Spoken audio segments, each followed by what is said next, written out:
You see, any day me get me and my car become one, because that is all me I work for now. Me and my car become one. You go beat it, I go hard to beat me, you know. You hear me? And me go so boom. Them time me I run one little precision turbo on the car. And when we did buy the turbo, the guy actually, me buy the turbo for as a 800 horsepower turbo, but the guy actually sell me a turbo where was 800 horsepower to the flywheel, not to the wheels.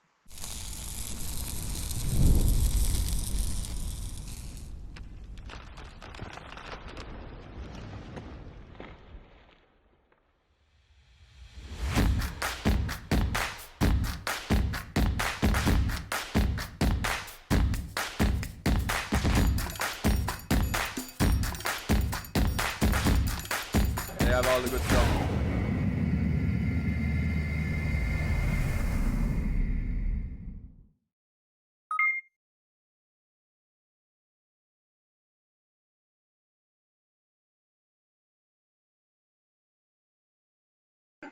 Well, all right. Before we get started officially, let me just say a big shout out to the sponsors of our 876 Streets Instagram Live. Without these businesses and these companies, it would not be possible to host this live series.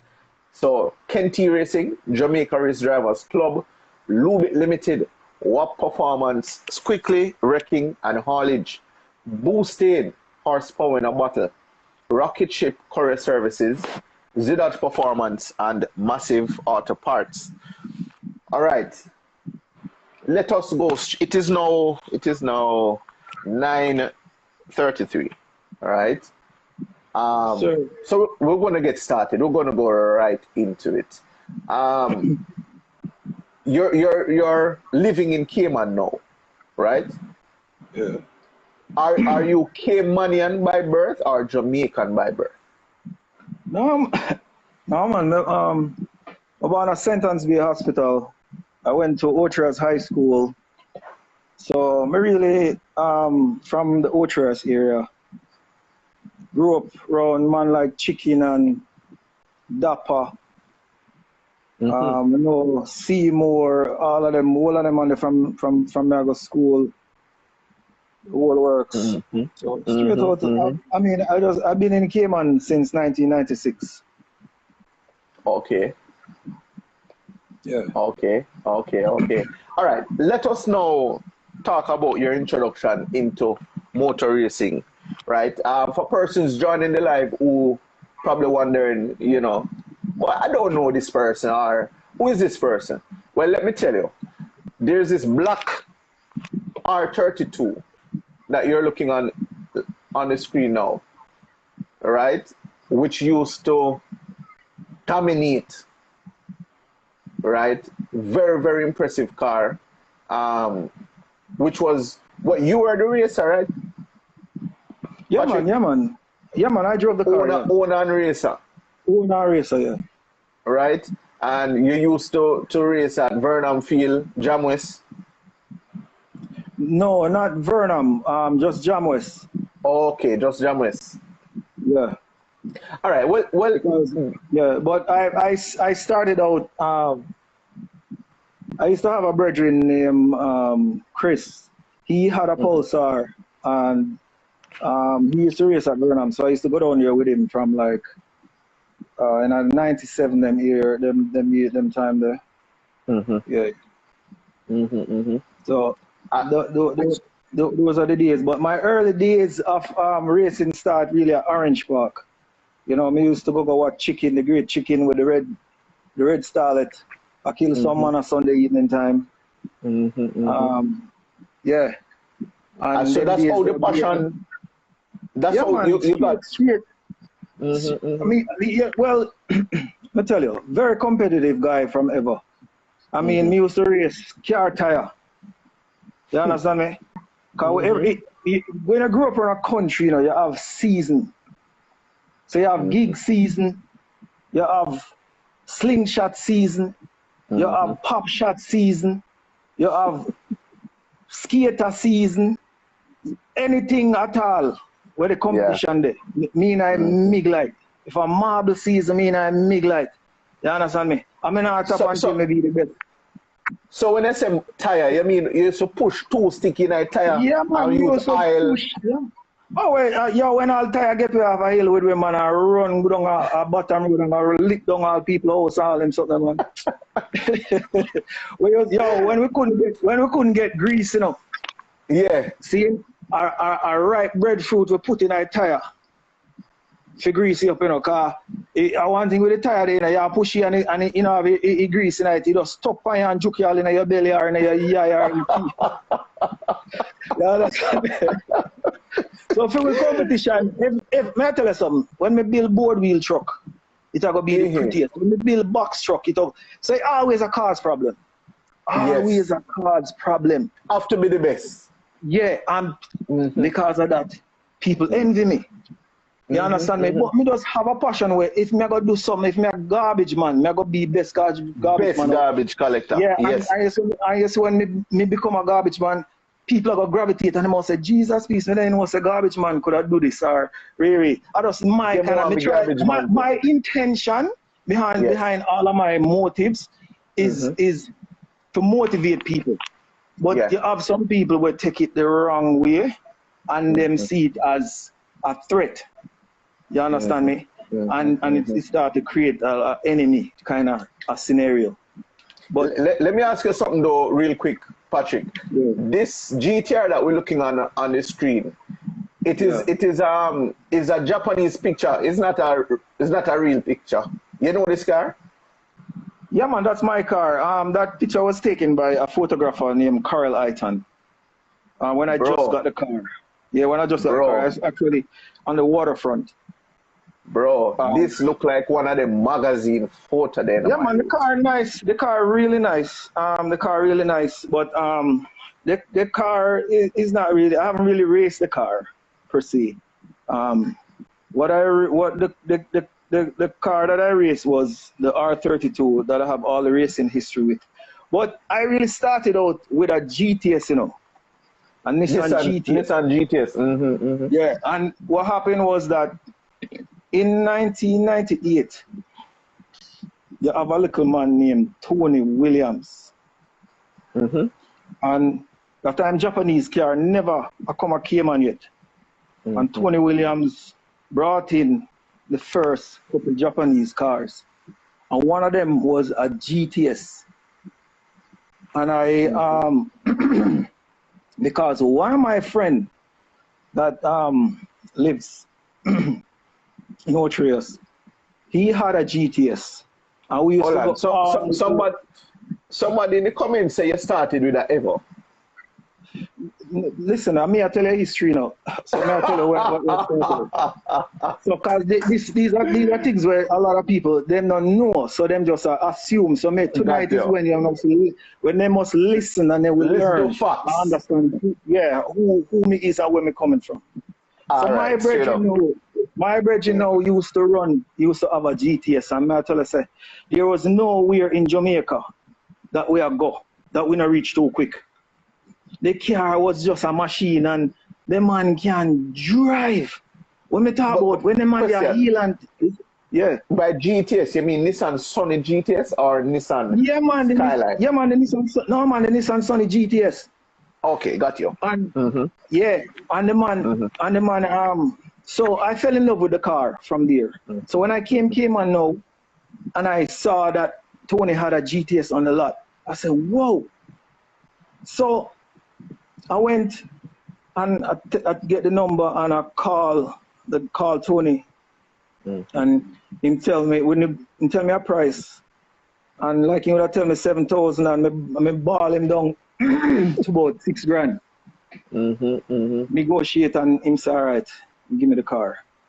I remember he was actually working for he's an accountant, and I remember I went up to his office and we had to sneaky one side to count out the money and all that little thing. And so I buy the GTS and I had the GTS for a while. And then one night I was coming home from work and a guy pulled out in the road and right off the GTS, right in a Georgetown. And the car was comprehensively insured, so we get back the money and but then again now when me look, Mr. Tony bring in a turbo starlet. So I say, all right, a turbo we are going now. So I buy the turbo starlet now, and that's when we started going East End in 98. So that's when I got introduced to the boost world.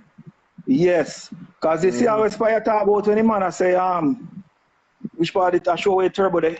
My nephew, I remember my nephew came here one time and I asked him where turbo there. And I say, yeah man, they're right there, so I don't know what turbo look like, brother. You understand me? Because you see these are the things where the little young guns them now don't realize and understand. They don't understand. Yeah, they don't understand. Listen, you see, back in the days, I used to enjoy going to the supermarket with my wife, for one reason. You see, as I go inside that supermarket, the first place me go, in the magazine section, and a turbo magazine and Super Street and she all kind of tuna magazine. Yeah, man, she there in the field hour and a half, and she not see me none tall until when she ready to come call me. That time I done look through whole collection of book them, You understand? Sir. Yeah, man. And how now I started after I had the starlet now and road race. Boy, I'm tired of run police on the road. And all kind of something, and we are go East End on a race. I remember now one Sunday, because up a this place called High Rock is where we used to race. And when we used to, which part when like the man them were start later, where we turn back, because it's a main road, it's a road, so them we just block it up. But where we normally race and turn back, that is where they used to race from. That the day they go down the road instead of come up. Enough man don't know that. You understand me? And I remember one Sunday evening, Jody brother named Jules had a friend named David. And David had a white Mustang. And there was an argument between David and a guy with a red Corvette. And the man then heated and I think say a fight have a broken cause the way the thing sound. I say, yo, how I go on here? And the man them start bet some money now, and the man say, you know what? The guy, David say, you know what? You know what, I'm not even a race you. I'm gonna make my wife beat you. You hear me? Yo, it's one of the most memorable race till this day that I've ever seen in my life. I say when the woman go in at the Mustang, I can tell you, them 5.0, they are no boy if you drive, Them real wheel drive something torque will kill you. You understand me? I say when I see a woman going in, man, I haul up the blood cleats in the car, I give the man a lick, Yo, the good thing with upper east side, they say, Yeah. You can either way you go, you can drive out to that have a come back in that crowd,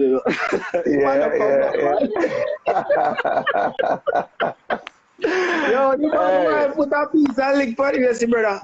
So the man ego get hurt up start. So that now get me fired up the racing thing and me start do some research and start find out say me can turn up the boost on the starlet. So I have a bridge now that had a Honda. And the man come lay away at me at work one night, man. And say, boy, he want come race. He want a race. So I say, all right, no problem. So there's this little place now, residential area called Safe Haven. Have one nice little straightaway. But you only can run one race down there, Because there's one couple houses there in the middle part. And as you pass, then call the police. Yeah, man. So we go down there, man. I tell you, say, the man put on a lick for me, you see, man. And when we reach out the road now, man, and me I try to stop him to say something, the man was handbraking car, man. and turn on and head to town, you know, man. And I be laughing, man, and I laugh after me, you know. I be man, laughing, man, and I laugh after me, you know. So then now, as we spiced it earlier, you know, a lick, open up your eye, you know. It's a good lick. Yes. Make it do something to you. Make you have it come back. You understand me? So there was this other guy, you know, that had a starlet. And the starlet did fast. And the guy ended up right off the starlet. So when I check him now, if he get some parts. I'm going to ask him, when they do? And I'm saying they put on a boost controller and fuel cut the fence and all kind of something. And I tell you, me take off everything I find, me buy everything from him and put on. One up the boost, you know, about 13, 14 pounds, you know. Now I get no fuel cut the car strong. I light up all the tire them. You know, a thermostat have a little light where the boost are go. Yeah, right? I'm going to tell her, say, yo, so the man come back, come check me at work, you know, and I say, yo, Wham, you ready? You want another one? So I say, yeah, man. But this now, guess what, you know, this race, you know, him and him cousin and me and the same Denver, where we had the GTS of Jamaica. He had came up. Four away. Me and him in a film car and him and him in it. So by the time we reach around, you know, and the man goes, so 1, 2, by the time the man visit 3, and the man moving up. For me, you know. But you see by the time we get second gear, with the right side of him. Because of boom, third gear, I just stretch him out. Fourth gear, I'm gone. You see right up at the end of the stretch. You have a golf course around there, you know. And I tell you, say, the man run off. Couldn't hold the corner, you know. I run straight in one palm tree, you know, man. A miggly palm tree, you know. You understand me? And that was the end of him in the race from that day on. Right? No, yeah, so after all of that now, Eastern I run and I go up there every Sunday we have got Eastern, and every now and then we sanction a big race. And the big race when you have the big guns them come out like Billy, Joe Myrie, as you heard. And you used to have some Mustang and all kind of different cars come out, you know, man, the big Joes them. So what them call we know are rice burners. Look for Japanese car them call it rice burners. So they look for a cylinder, eh? Yeah, man, they look a rice burner them, man, and burn up easy, you know. put look heat on them and burn up easy, because them can chew on all 150 shot of nitrous and nothing. You understand? Yeah, true. Yeah. True. So it start now when I move from I end up selling the starlet, because some evolution man did come out and you don't have no chance with them. Right. So them have you upon the launch. Yeah, man, them have you upon the launch. So I said, boy, when on my way up to the track now, that time, as I say, Tony did start out very small, but him started bigger now, and I carrying a whole lot more car and so on and so on. So my love for Skyline started was when him bringing some tape. I'm not talking about DVD, I'm talking about some VHS tape with some guy from Australia I went to Japan to all of the tuning shops to interview, and them had a big race at a track in Japan called Sendai. The race is called High Imports, and they had like about 100 and something Skyline in one of the races racing, and every one of them are run 8s and 9s, and with 3 trim and rear and rah. I say, what kind of car them are so wicked, man? You understand me? And I fall in love with the car, and everybody come on me yard at the video there. Me I show them and rear and rah. So there was Tony went to Japan with this Japanese guy that lived here, and the man went and buy a R33. See him just like how you see my one on the screen with the gold rims and the midnight purple. And the man came back, you know, with the car Hmm. and started causing havoc up at the track. Started because and then he hurt the gearbox and he went and he buy a Hollinger for 20 grand. You understand? Hollinger, what is that? A gearbox, the one where you shift the gears in one direction. Okay. Yeah, he buy a Hollinger gearbox, and if you think the car did bad before, I know it bad. I remember one time in race our friend Kevin, and Kevin car was running like 11-1. And the man beat Kevin so easily, right? And came back and said, Kevin, I had my AC on, I had my stereo on. You understand me? Speaker in the trunk. Yeah, man, them kind of thing that me I talk about. So the car was impressive. The first day I saw the car, I was at the Strand and I saw a bunch of people gather around a car. And I said, one of them people here look fun. So when we look, it was the R33, and instantaneously, me need them go weak. You understand me? It's like a beautiful woman me just see, and my head just mash up, just like when me meet my wife. My head just split up. And I say, yo, one day, Father Jesus, will bless me with one of them car, you know, man. You understand me? This is my dream car. And after all of that now, I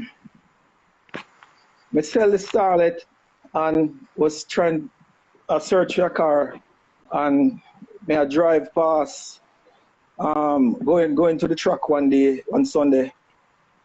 I see some car coming a lot over there. And when I look, I see them have a GSR, 2 GSR over there. One like an Evolution 3, and the other one is like an Evolution 4. And them carry the 1.8 engine. And that's when I call the number, and that's how I get to meet Oil. Oil, as in bad oil, Mr. Oil? Yes, yeah. Oh, it was his cars. He had started selling cars, and at the same time as I said, I did sell my Starlet and made it in shopping for buy a car. So I saw the Evolution, they want the GSR them over there, and I stopped and looked on the car, and the car looked nice and clean and thing, and I wanted the newer one, so the 96. So I call him up and tell me a price, and tell me some want a test drive. I test drove the car, and I was trying to negotiate with him a deal. So he tell me a price, but the price is kind of steepish, and I'm never too comfortable with the price. But at the same time, I want the car. You know the kind of feeling, eh? Yeah, and it's like you don't really want to show say you want the car bad enough because you want it more stick out on the face. So, This is my first encounter with Oil. So him tell me say I want 14,000 for the car, and I had the 14,000, but you know when time you negotiate on a car and you carry the money go, a different story. So yeah. So my whole piece now, and I say, yo, this me having a rear can. The man went on, he said, brother, 14,000.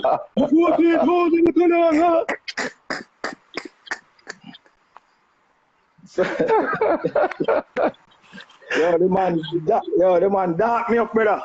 Yeah. I'm say, all right, no problem. But you want the car still. Me just pay him and me take the car. Right. But at the same time now, I said to him, say, we don't talk. I said to him, say, boy, you know, if you like I'm just start bringing cars and stuff, if you don't want to promote the car, them if you don't want to come up on the truck with 1 or 2 of the car, them, you know, can we race up East End? And I say, what, want to race up there?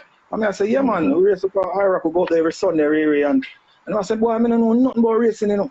I don't know nothing about racing. So, you say, don't worry yourself, man. Yeah, man. So, it never penciled out at the same time. It never happened at the same time. So, Yeah. Me did meet a guy named Mikey. When we had my starlet, he had a Pulsar. We meet at a garage, a muffler shop named Quick Fix. I was putting on an exhaust and so I meet him. So him tell me which part him work and him paint cars and stuff. So me and him start link up. And that's when we meet. One evening, we go around and go check him, and that's when we meet Kevin Lima. And Lima with the Subaru? Yes. So Lima came over to me and started looking at the engine bay and thing and rear and he might tell me say if me do anything to it yet, I say no, just I run stock boost and rear and he say, I can turn up the boost, you know. I say, yeah. I say, but me not have a boost control. I say, no man, I can turn up the boost.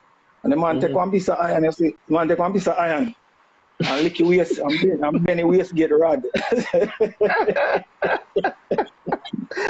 the things where people have to do back in the days to get some speedy, man. Yeah, you understand me. And the man bend your waist get rod, I was going there. And the car, mother. so eventually, you know, I actually crashed that car one evening. I went to Jamaica and I bought some racing pedals. And little did I know that the screws were too long that came with it. Put on the pedals, go around the back of Westby around, so me and my brethren go test drive the car. And when we almost reach down in the corner, I'm a back off of the car, I see the car still a fly. The one, the whole, yeah man, the gas pedal, the screws go down in the carpet, go stuck. And can't come out, and then now the corner come up. So fast. Yeah. So there was a little road where so the man who teach me for before me touch that, the man who teach me for driving, you know, he always tell me say, you have to know how to crash too. And I just drive. You understand? So, yeah man, he say you have to know how to crash, because if you don't know how to crash, you're dead. You understand? I first hear that one still. Yeah, man, I tell you. So when I got so boom now, and there was a decision to make. Either I try to take the corner, it got turn over. I want a dirt road. I want a dirt road there. So I got so boom, you know. And take a dirt road. I want to take a dirt road. Them did a build one house thrown at the back there. And them did just scrape up the dirt, pile up the dirt. You understand me? And I hit at that. Me go run the car. See? Just to save one. Just to save we. So after that now, me paint over about the car, put on some nice rims on it. At that time I was working at Scotiabank. And me decide say boy, we're going to build the car. That time we go Eastern every Sunday on a race, and me decide to build the car. So I met a guy named Herman Chin. And Herman lives in Miami. And when Herman he was an old racer at Moroso. So he have all the links. Yeah, he have all the links now to get the parts and stuff. Because as I said, those days is no eBay nor no. It's just hard to get anything at all done. Right. You know? Any kind of modification. Any kind of modification, anything at all. If the car not come from Japan with certain things, that gonna mess up. Around which year are we talking about now? It's like 2001. 2020. Yeah, you understand? So I decided I was going to build the car, and I consulted a guy named Mark at Superior Auto. And Mark gave me a price on the labor to build the car. And I pull the car up, take out the piston, send out the one piston and one rod, and to Herman, because the 4G93 up until this day, you can't get no aftermarket parts to them for that car. It's not a popular engine like the 4G63. So everything has to be custom built. So Herman got me some Corella rods and some what it was Corella rods, and I think it was J pistons. Yeah. And put the car together. The same DVD that now VHS gave me a lot of links to a lot of places in Australia. Right, all the tuning shops. So I started calling Australia now, and that's when I met a guy named Peter. He had a shop called Advan Performance. In Australia? In Australia, yeah. And then now, I saw another, we wanted some cams for the car. And I saw another link, and I called the guy and him say yes, him do cams. So we bought a set of cams for the car with springs. Me and Kevin put them in. Mark did already build the engine whenever we started doing some stuff for ourselves. This is the Evo we're talking about, right? Yeah, the Evo. So till now, I'll check me now and say, boy, you know, him want to come into the racing thing, and but him don't know nothing on rear and rara. So I say, all right, no problem. So I order a turbo for the car, and the guy when I order the turbo from, by the time the turbo got here, it cost me $1,800. A place called Vamp Motors. It's the Ford dealership, right? And the turbo, the car wouldn't. This is before we got the cams, so the car never spool.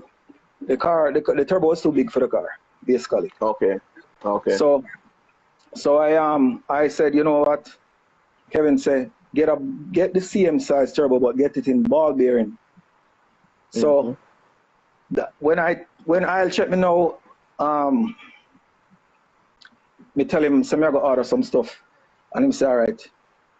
Me tell him what is what when me I go order Riri, and him say, all right, we agree, and him saying want this and this and this. So this is pertaining to the argument when I say we switching turbo in the interview.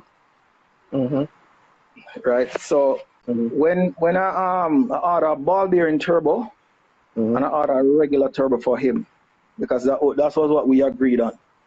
Because the ball bearing turbo is like 2 times the price. I never want to spend them kind of money.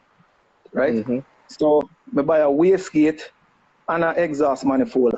A matter of fact, before even all of this, when I was waiting on my exhaust manifold to come back, I had to fly up to Miami to meet Herman, and we actually went down to a place called South Florida Performance. And the man, them still never have the manifold ready. I actually stood up there and watched the guy build the manifold from scratch and took it back to Cayman. And Oil said he wanted a manifold, so I got him a manifold, a turbo, and a wastegate. But when the stuff was shipped, what happened was that a manifold and a turbo and a wastegate came in one box, and a turbo and a wastegate came in the other. So all I ordered was a wastegate and a turbo, and at the same time now, me not think nothing. Actually, I want to tell you this. I call Oil to meet me out by Cayman Airways where we collect the goods, and I gave it to him right there. You understand me? So me not even leave the premises with him things. You understand me? So if I wanted to switch his turbo, I didn't have to call him. You understand me? It's when I go to the office now and Kevin check the turbo, because him are the turbo specialist. Kevin have like 100 turbo on him table. He's an architect, and that's what him do. Him play with turbo, him rebuild turbo. So when him spin the turbo now, I realize say, it's this turbo here now spin like a ball bearing. So that's when me call Isle, not Kevin, me call Isle and tell Isle, so if I bring the turbo come, let's check it, because it look like him have my turbo. You understand? And the two turbo are the same size, you know. You understand? So when he come now, realize that they had mixed up the stuff in the box. And he, because me say 3 things in a film and me think so then they put my one in or whatever. But it never come like that because not for the time her man wife actually does the shipping of the stuff. Okay. Right? So to clear up that fact right there, I've never taken anything from oil. I don't want anything from oil. We had oil see life one way and I see it another. And the race, we started out really good, you know. The racing, he was coming to my house, and what caused it, what does the separation for me and oil was this. After we helped him with the car, and oil went up, he had gotten beat on the stock turbo. And I end up buying a nitrous kit and had a guy install a nitrous kit. And I want to tell you, so we not even know nothing about nitrous, you know, brother. So I say, all right, we're going to run one look 75 shot on it. The first evening, right, that we're going to try the nitrous, I went up by Kevin's house, because Kevin, me live West Bay, Kevin live Georgetown, and I live further up, closer to the track. But Kevin live on Crew Road at the time. So me stop now and I show him, say, me get the nitrous kit installed and think I just, you know, we if test it.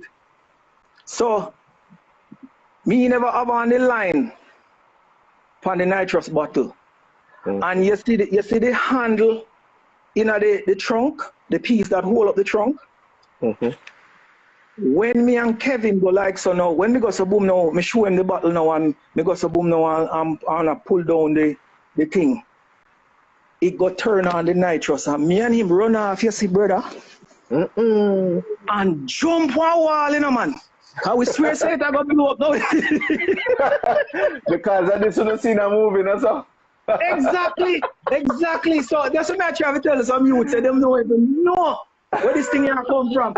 You understand me? So when me do so boom now and we get the nitrous and I tell you say, we go up there, you know, man, and me do so me lick it in a second gear, you know.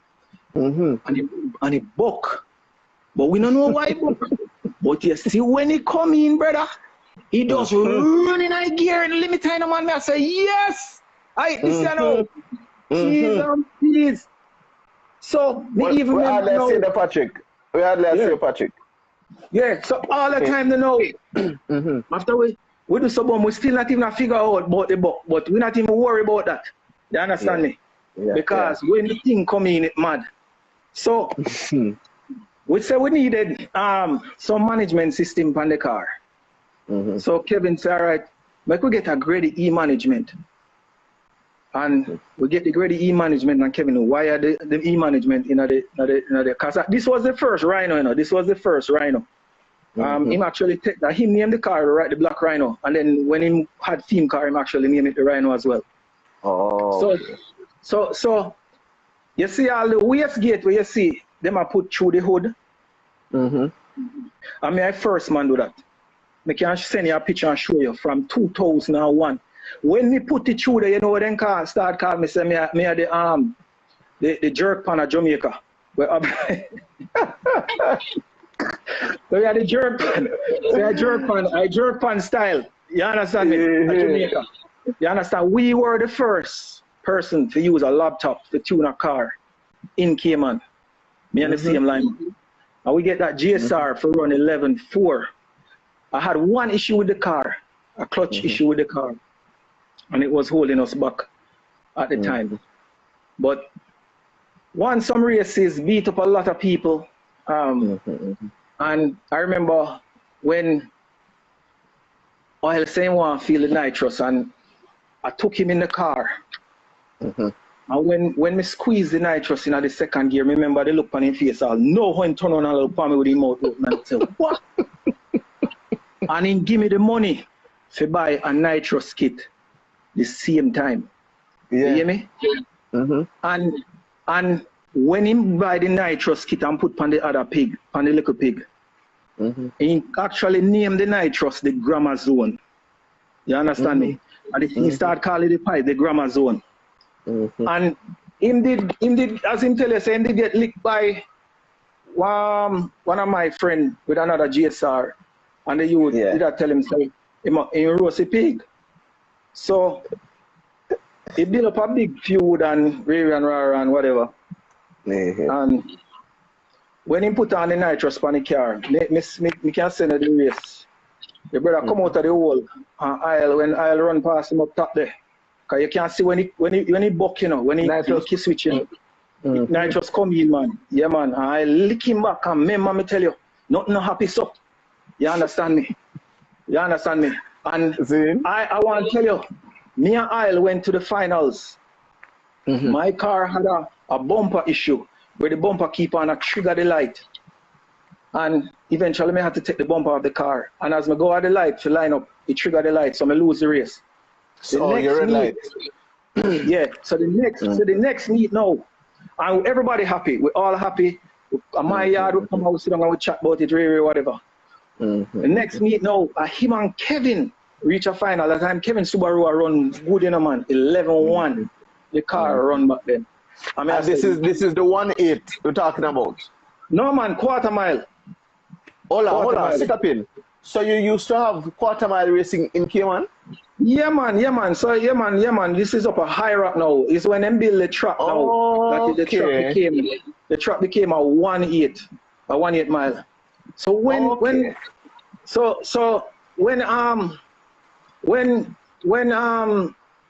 the race run now, Kevin and I line up now, you know. And I say, yo, why Kevin I go eat Isle now, you know. And brother man, I say I'll look like he squeeze the nitrous from the hole, you know. You know, but I wait till the second gear up. But me see pig lucky batty, you know. You understand me? You know, so when car make a horsepower upon dyno, he lucky batty. And me see lucky batty, you know, and you know come up back. And me say, yo, he man give Kevin a lick there, yes, brother. In a full living room, we sit down and watch it and laugh and chat. Master. Yeah, man, and it happen now where him kind of put a pause on a little pig and him buy one Evolution there and him buy the Evo now. Him build it from scratch and go all the way up to computer and rah. The first day the man carry the car come a truck, you know. I tell you, say, the car sound good, you know, man. But This is the same car that you ran 8s with in Jamaica? No, because the car they indeed end up right off the car there, I think. Oh. Jamaica. Remember send the right off a car at Jamaica and then indeed buy another one. So I think it's the other one now he run 8s with. If my memory serve me right. But to tell you now, after him beat Kevin now and everybody happy and we sit down and we chatting in my living room and buy the Evo now and build the Evo now. And the first day I come a truck with the Evo now, I tell us that the car sound good in a man, but the car have a little break up top. You understand me? But when it launch in a man and the sound in a man, I tell you, best sounding ever me hear back then. I'm say, yo, there's no way we can beat this. You understand me? All we did a break up, we can't beat it. Because the car look awesome, me not tell a lie. See? And when it eventually work out, when me and the man reach a finals, you know. And through my car now, I get the problem with the clutch and now I can't rev up my car to build boost. I have to wait until the light almost drop. I floor my car. Right? When I look at a aisle batty that me, back a aisle batty car me see no man. In front of me I get where you know. And I say, brother, when me do so boom, I draw second gear now, I realize say boy, me I pull him. And by the time I go so third, you know, I realize I decide I'm, you know, and fourth I start drive left him, you know. Seeing? And I remember me glance him in the rear view, in the side, in my peripheral vision, you know, I see him. I go for third, you know, or something, you know. And when I pass him, you know, and I beat him and come back down, I say me feel so good. You understand me? You know now me I wait for Isle to come now and say, boy, Patrick, yeah man, I saw you go, you know. Yeah. sportsman thing, a good run, really. The man Bex pack up in tool and go on yard. I mean, I say when him beat, and this is when the separation go right the center. When the man, I say when the man beat we share the joy with him and we happy for him. And when we beat him now, we basically win I see him camping up. You understand me? The Vietman them was the enemy, you know. You understand me? So this shouldn't be a rival because when him beat, as me say, in my house, we sit down and enjoy and laugh. You understand me? Right. The man takes and gone, the man, I just say, yo, the man is selfish, yeah, man. You understand me? That brother, yeah, selfish. So, as you know, as me tell you the backdrop of my story when it comes to the skyline now. How me fall in love with the skyline. You're right. So, you have two little guys now where we run a 20 tie where they hang out and run in between Rambo Garage, 20 ties, and run a Superior Auto. Those are the three hangout spots. And until Kevin and Rambo did fall out and we start hang out run a Tony 100%. And back to so some little guy know the love me have to the skyline. Okay. So this Japanese guy now came on the island and he brought in two skyline. Two R33 but a GTS. One of them came with the 2.5 engine and one came with the 2.6 engine. Okay. So they went up to the track up at High Rock to test the car. Them the little youth them did find out what going and went up there with them. And the first place the man left the truck coming off of me, I don't know. And they said, Patrick, this brother bring in two skyline. And he must sell one of them because he can't drive it. The car have too much power. See? So me say, which part of the car there? So them say, inlet on West Bay Road, run some condos. So the day now, me, Mikey, and Kevin go around there. To go check on the car. I'm going to go around and go check on the car now. The man said, boy, I must sell the car. And I said, we can get a test drive tonight. He said, no, I'm not giving anybody the car to drive. But he will carry us for a drive in it. So the man have throw in the car and me there run a back. Kevin there front. Me and Mikey there run a back and Kevin there front. And when the man go down the road, me see the man like him afraid for the car.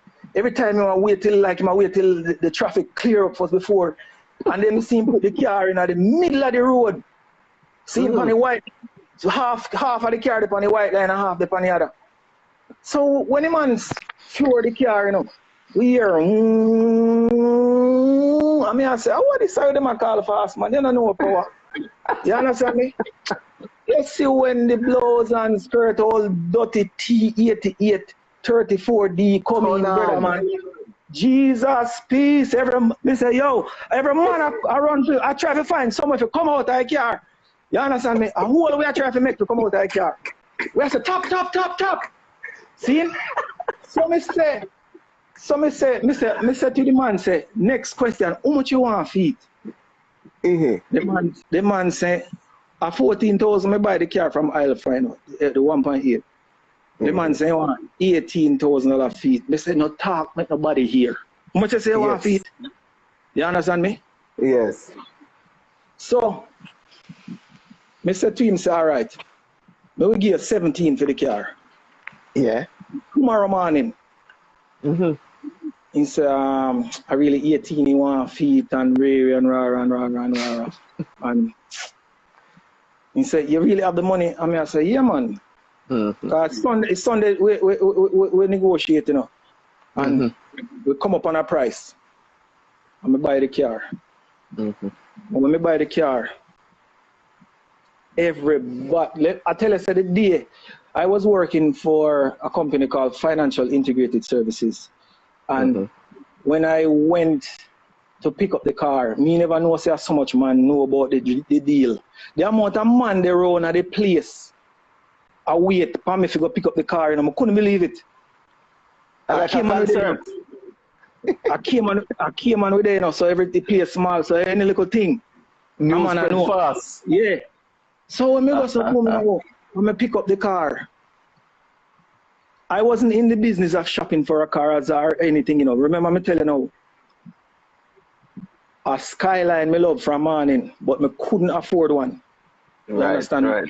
Mm-hmm. And when me see this, I go for that the money, me say, blows and skirt, there's no way. The car came from Japan with 800 horsepower and at running 30 PSI. And not seen you again, Patrick. Yeah, 30 PSI. Yeah, man. And making 800 horsepower. And the only time we ever felt the 30 PSI, not even that wasn't even 30 PSI, because that was like second gear or first gear and squeezed it, you know.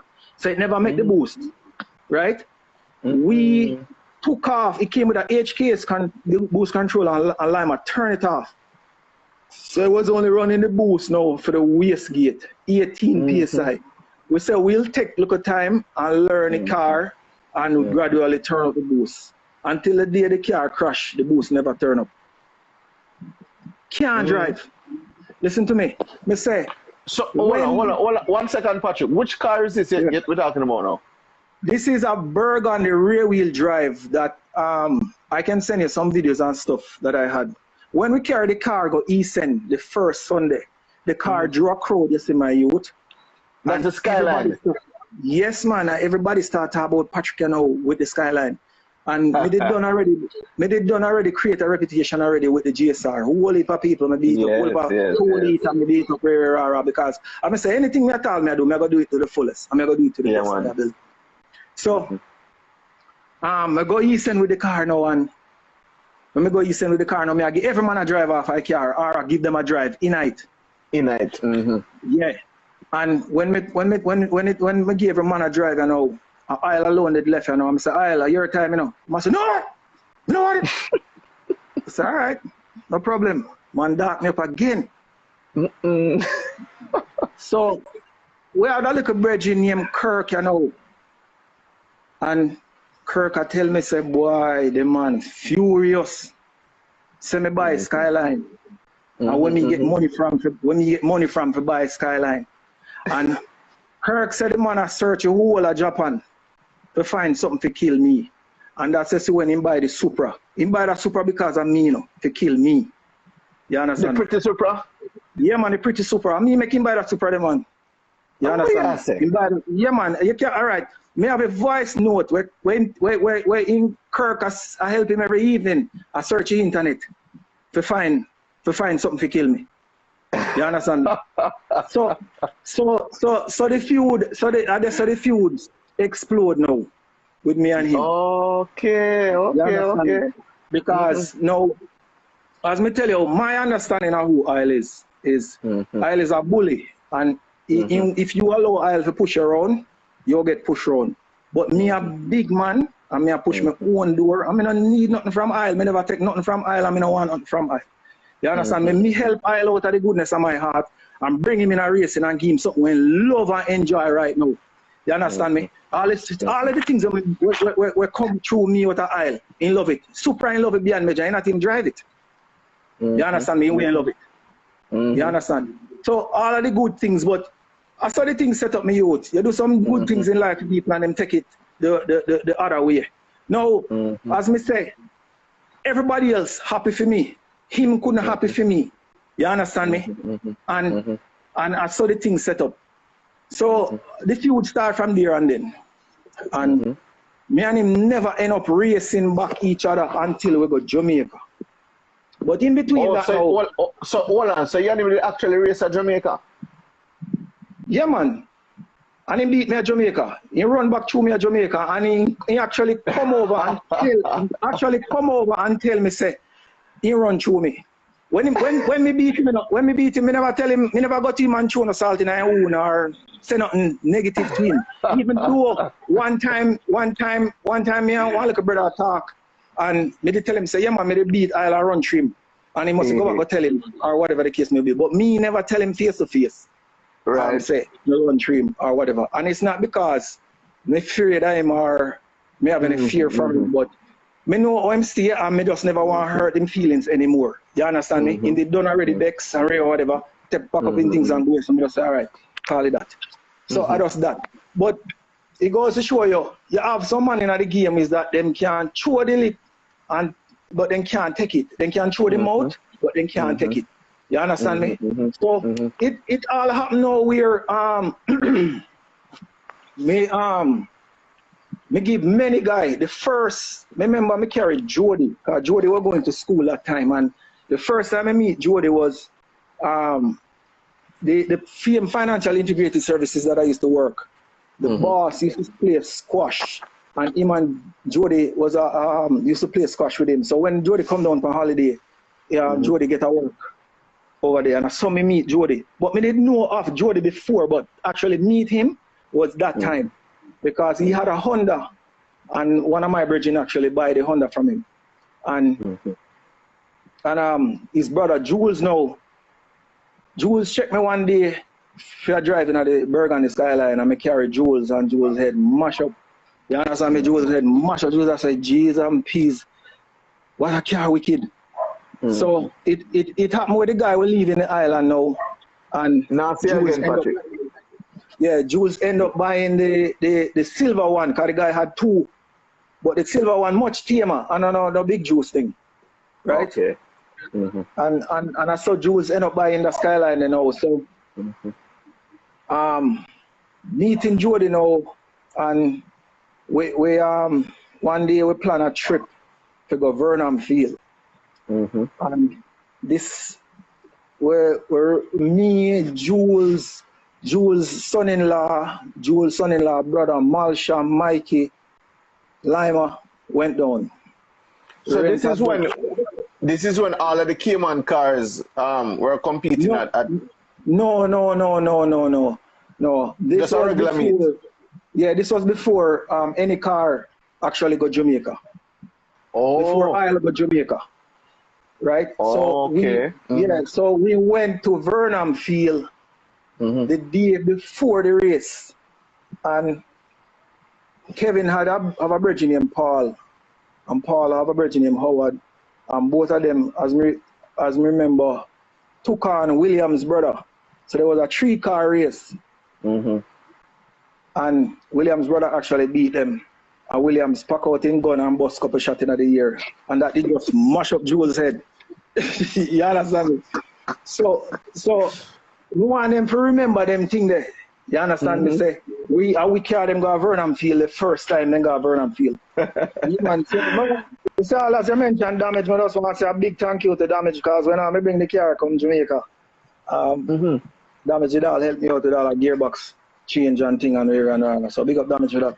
But it move on, you know, to where me end up crashing the Burgundy Skyline. Run a Campbell with me one day up at East End, and he running at the bush back way and the back mash up.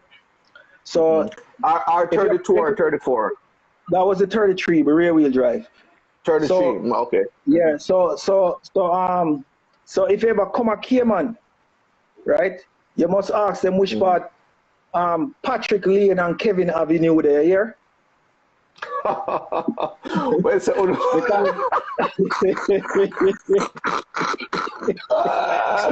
can I tell you? Spy, give it the name of Patrick Lane and Kevin Avenue. All right. So what happened now was that I started working for Cable and Wireless, and I met a guy there, and them time I tell us the only internet business are like MSN, email. Hotmail. Yeah, man. So a guy, love the racing thing to tell me, say, come tell me some more on a 4-wheel drive. So he tell me about a guy in Guadalupe, in St. Martin, that have a Skyline, but he mash up the engine and he must sell the car. So I saw me end up buy, because true as me said, no mash up on the car other than the back. So the whole front 100. Right? So I end up buying the car, bring it to Cayman. From Guadeloupe? No, from St. Martin. From St. Martin, okay. Yeah. And me just throw in the engine tonight, put in all the wiring, a guy named Lectro. I used to work for a year where Spy talk about Robert Campbell. He used to work for Robert Campbell. And Lectro come in evening time and wire up the car for me or whatever. The day when I started the car was in September of 2004. And by the time we're done work on the car and get the car started, I drove the car from the side of my house to the front of my house. And Hurricane Ivan came and drowned the car right on the spot. What? So I am back at square one. The GSR was at Kevin's house in Baddentown because we had fully stripped out the car and turned it into a race car. So that was spared. But the Skyline went from one disaster to another. So the struggle is real. So when some people see when we reach, nobody believes say it does happen overnight. Yeah, it does happen overnight. And so even when things start run back now and I buy a Motec for the car, I sent for Horatio in Jamaica to come wire the car because Kevin said that bigger than him in Cayman is warranty. And Horatio came and put in the car in the Motec and we tried to start the car wouldn't start. And we get to realize the bottom end was messed up. So I end up the salt water went in it and mashed up. So I end up now by a short block from Australia, from the same guy that I told you that I met through the tapes. And put in the engine and with Kevin had bought a dyno at the time and we dyno the car to 20 psi on rear wheel. Okay, so question, right? Yeah. So this is in Cayman. You're saying that there was a dyno in Cayman or still is? No man, it was because Kevin actually sent the dyno to Jamaica after because he wasn't making any money here, so he sent the dyno to Jamaica. So after we dyno the car, because when the car after Ivan, it was hard to get anything at all. Like so. When the salt water touch your car, man, I know boy business and everything I mash up, If you don't mash up today, to mash up tomorrow, You understand? So it happened where Okay, Matthew, respect. So it happened where I end up was planning. I was going to a race in Moroso, and I went to pick up some plane tickets. Me and my son was in the car, and I was coming. I stopped at Burger King and grabbed him some stuff, and when I grabbed him some stuff and I was coming out of Burger King, there is a merge lane in the middle of it. So I drove into the merge lane now, and there's a roundabout just down the road from where I drove out. So there was cars backed up at the roundabout giving way. And the gas, I drove out and I had to rev up the car because there were some dead spots in the car. In the car? Yeah. So I had to rev up the car to go over a little hump and rev up the car. And when I go like this now and floor the car, but I was just flooring the car and ease up. There is a side panel on the side of the car where the carpet normally cover. And through the Ivan now, no carpet never in the car. So the whole day there, I tell you, so when I press the gas and come off it, the gas pedal go up and stuck underneath. What you said to me? Yeah man, me end up mash up the car again. You hear me? Oh Lord. Hold on. Christian, is this the R33? This is the R32. The same one that came to Jamaica and race? Same one that come to Jamaica. Me had to All put right, the continue. car. So yeah, when me tell you, say, you know, you have to know how to crash. So a car had just, when the car lick the waist gate, you know, I go down in the middle lane, you know. It's either me I go run through runabout and mash up some car or something. And me see a car, like, because it was a traffic, so a car move off and create a space in between. And I just push it between them two cars there. And the car went over on the side of the road and dropped on the side, hit the sidewalk, Whoa. drop on the side. And when the car dropped on the side, my only concern was my son. Exactly. I try to find him in all of the rubble. The car, up on the side, you know, it never dropped on the top, it up on the side. And by the time we come out of the car rock, and then it roll up on the top. Got Bryce and I run off with Bryce over to the beach because him had some little splinter cut on him. And on my way going over there, I saw a lady and she stopped me and said she will take me to the hospital. And that's where Spy give me the name now, Quarterback. Oh, wait. Hold on, man. You know what Spy? Spy, you know, like how, Spy name again? Yeah, man. You know, like how football. You know, like how a quarterback grab a football and run. Yeah, man. So so me grab. So me try to tell you, I'm not into the back thing. If you call me quarter front, but no quarter front. Yeah. So it move on where the me fix back the car.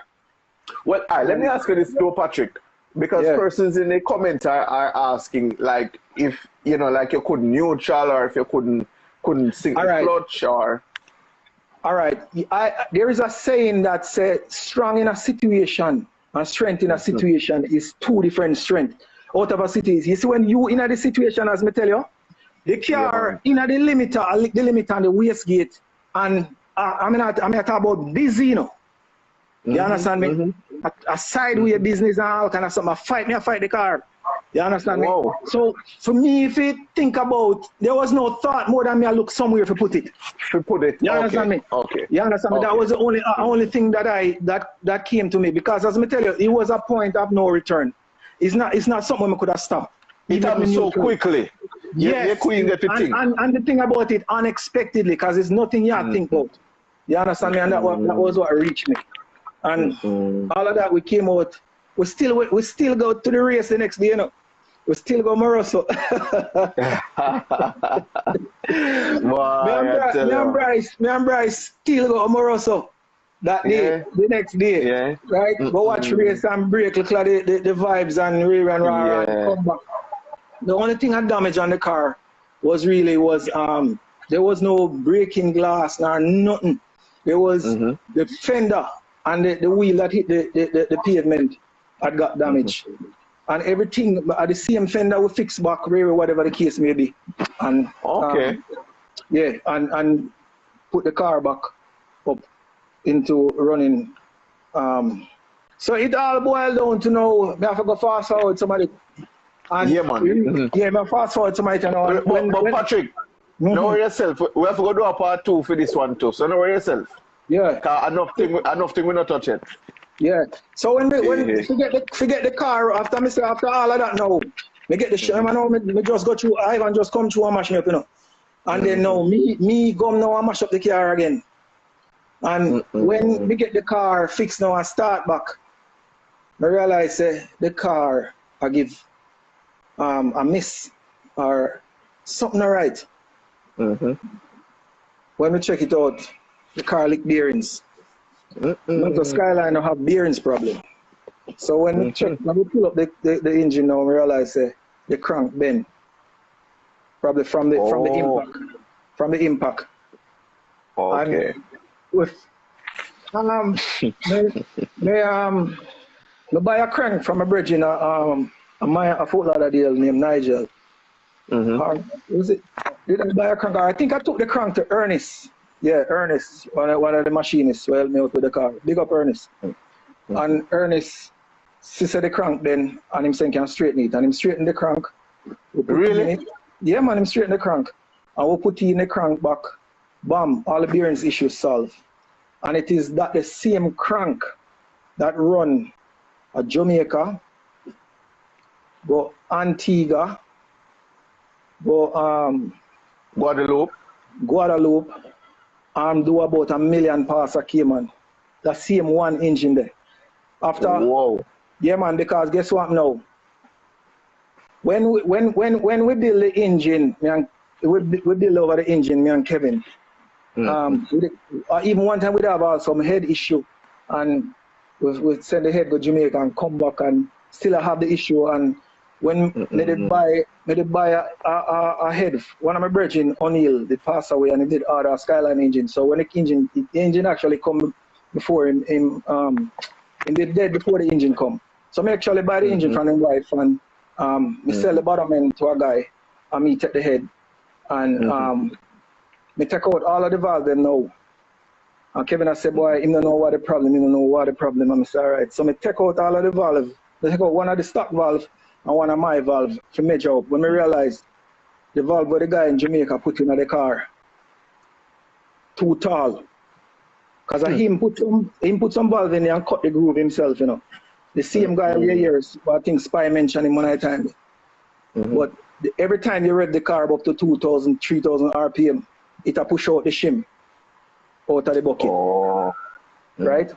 So we end up now where me say one guy did a build a Skyline and him is a 2.5, but him did bore it out. And when he go bore the block, he finds one hole it in one of the cylinder. So he end up selling me the piston them for $400. Now, and when we plan to do it, me and Kevin shim the head, we make a little tool and use grinding wheel, and cause we don't have no shim bucket. So we have to use the shim them now when we take out of the other head and the shim them out of my head now, try to make back for shim the head. And we use a little die grinder and cut out one little hole in the front part of one socket and slap, because we couldn't find nothing to hold the shim. And so we put the shim in the little socket and grind down the shim to whatever spec we want it. And we shim the head perfectly. And even when we start the car, we hear one of them make noise and we just do so boom and pull it out, measure it and realize that the clearance was too much and we go so boom and we put it in and bam, the car start and I run clean. So when with the same thing with Aspire to the same have to trim a piston, because the piston was for the 2.5, it come with a taller head. So we had to, when Kevin put in the first piston, he realized it about touch the head. So he carried the piston and go run Ernest machine off the top of the piston. And piston barber again. Yeah man, piston barber again. And we come back now and we take one night and put the engine together and start it about 4 o'clock in the morning. And we just, but have a problem now where to get a proper tune on the car. The car to run, but it not run to the standard that we know what in the car, because at the same head we come off of the bad one we come from Japan, the burgundy one. At the same head upon this car now, you know. And I buy a Motec ECU for it. So when we go so boom now and Kevin put a little tune on it and we are going, but I remember one night me and him go up the track and we end up having to race each other. Who was tuning? Kevin, okay. Yeah, so me and him build the engine and we do the tuning on it or whatever, and me I get some support from Australia or the Motec people. So we try our best. And we get it around to a degree. And but it wasn't where I know it's supposed to be. And one night we up there and me and him go, and him had a little 30 GT32 R on his Evo, and me had on a GT42, and I kill him off a line, and by the time I reach a 1-8 line, you know, man, the man run through me, you know, man. I said, oh, listen to me, man, I go back and I say, line, but this not right. There's no way that you shouldn't run through me like this. You understand me? Me need more power. And it reached the point now where Lima said, boy, him can't go no more with the car. You understand? And roughly about how long ago was this though? This was probably around 2005, 2006, 7, somewhere in that region there. Or 2000, 8, somewhere in that region there. Mid 2000s, okay. Yeah. So eventually we before that now we get to go up on a trip all the way. A guy named Christian had the boss, theme boss, come from Antigua. So him know the guy who own the truck over there, and the man sent us an invitation, all expense paid. Yeah, so we went over to Antigua. When we reached there, the cars were on the truck, some container. And the first thing the man then tell us when we reach over there was this: that nobody no come here, come beat them on their one truck. You understand? And the truck not really good. The truck not good. You understand? They actually on the runoff, at the end of the runoff, as you come across, is a corner you have to take, you know, it's about a day or two ago, me hear somebody I mentioned that though. I think it was right here on the live where a man I say, Kerai was saying that the truck is like a curve, like it's a circuit racing thing. Yeah, man, there is an actual big corner, but the only thing is that them build it up, make it bank, so that when you go around the corner, you won't be able to run off the road so easy. You know, like how them circuit track build up high and then come down low. That's how them do it, because they don't have the space where if you create the runoff. So it was me, Oil, Jody, Kevin, a guy named Umberto with a bike went over there. Kevin ended up hurting his engine. Oil ended up hurting his engine. So it was just me and Jody left to represent Cayman. There was a Honda over there, a 900 horsepower Honda. And when there's a dyno over there, so we carry the car, got the dyno, and we make about 600 and a little bit with the car. Car felt good. Come back at the truck and we make a pass, but it feel like something like a hose blow off or something. You never feel 100. And the man must say, food that. So Jody now went up against the cause this time now Jody had buy the Skyline that Isle had bring in, one white one.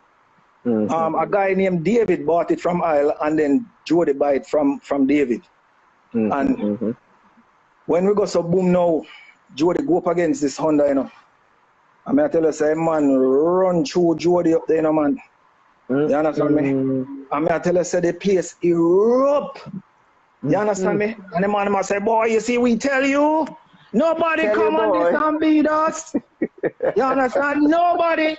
I tell you, I say, he said, Jamaica come and we beat them, Craig Lou, we beat them.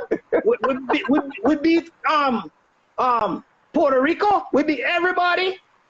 So them can't go on, and I tell you, things that we love race. I talk about race and start 3 and 4 o'clock in the morning, brother.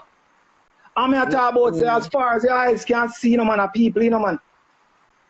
So it boiled down, where me now left to take a little shame out of the eye. You understand me? And when me pull up side of the Honda now, in a year, Spy talk about psychology, intimidation. Me just come out of my car and me go over to the dread. Because I look at dread did I drive the car and I said to him, say, yo, him had 2 turbo on the side of the fender them. And me come out to him and go over to him and say, yo, brother, you see them 2 turbo, yeah? You need to run some pipe to them quick. Because you're going to need them. You understand me?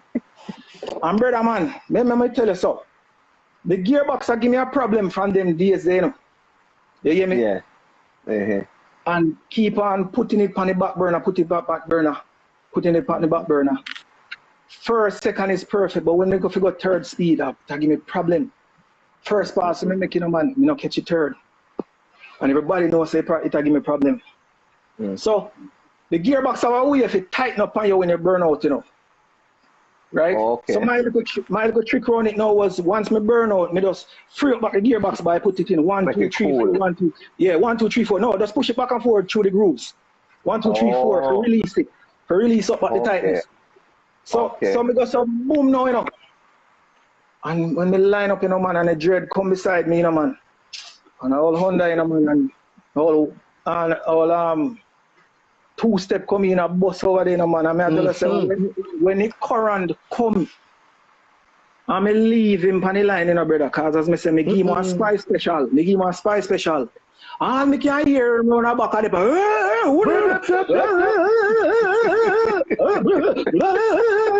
I mean, I say, what? Me say, anyhow, me catch this at third tonight, you're dead. Listen to me, man. I used to when me go so boom and me go there, Father Jesus say, come home, son. Come home. You hear me? And me say, yo, me said, my youth, me don't know how the car not turn over down there again, for go around the corner, Because all when me pass the quarter mile stretch, me still in the press. Me still a press. You understand me, man? Seriously, so finally, me say down there, dark thing, man. Me say, yo, we are like 4 o'clock in the morning, man. And me turn around and come back, Me have to wonder if everybody left. Me have to talk about 5,000 people, and me have to wonder if everybody left. You hear me, man? Me put on a piece of lip. Put on a piece of lip on the dread, man. In a 1 3/4 pants, man. The pants done bikini. You understand me? How am I walk when he come out, man? You understand me? I'm just saying, every man going to say, boy, listen to me, man. So, what the man I tell you, man, I'm tell you the history, true history, of where me I come from. You understand me? The stone of the builder refused. End up being the head cornerstone. You understand me? And tell me something. With persons are asking in the comments, if you can remember which Honda it was, like color and model.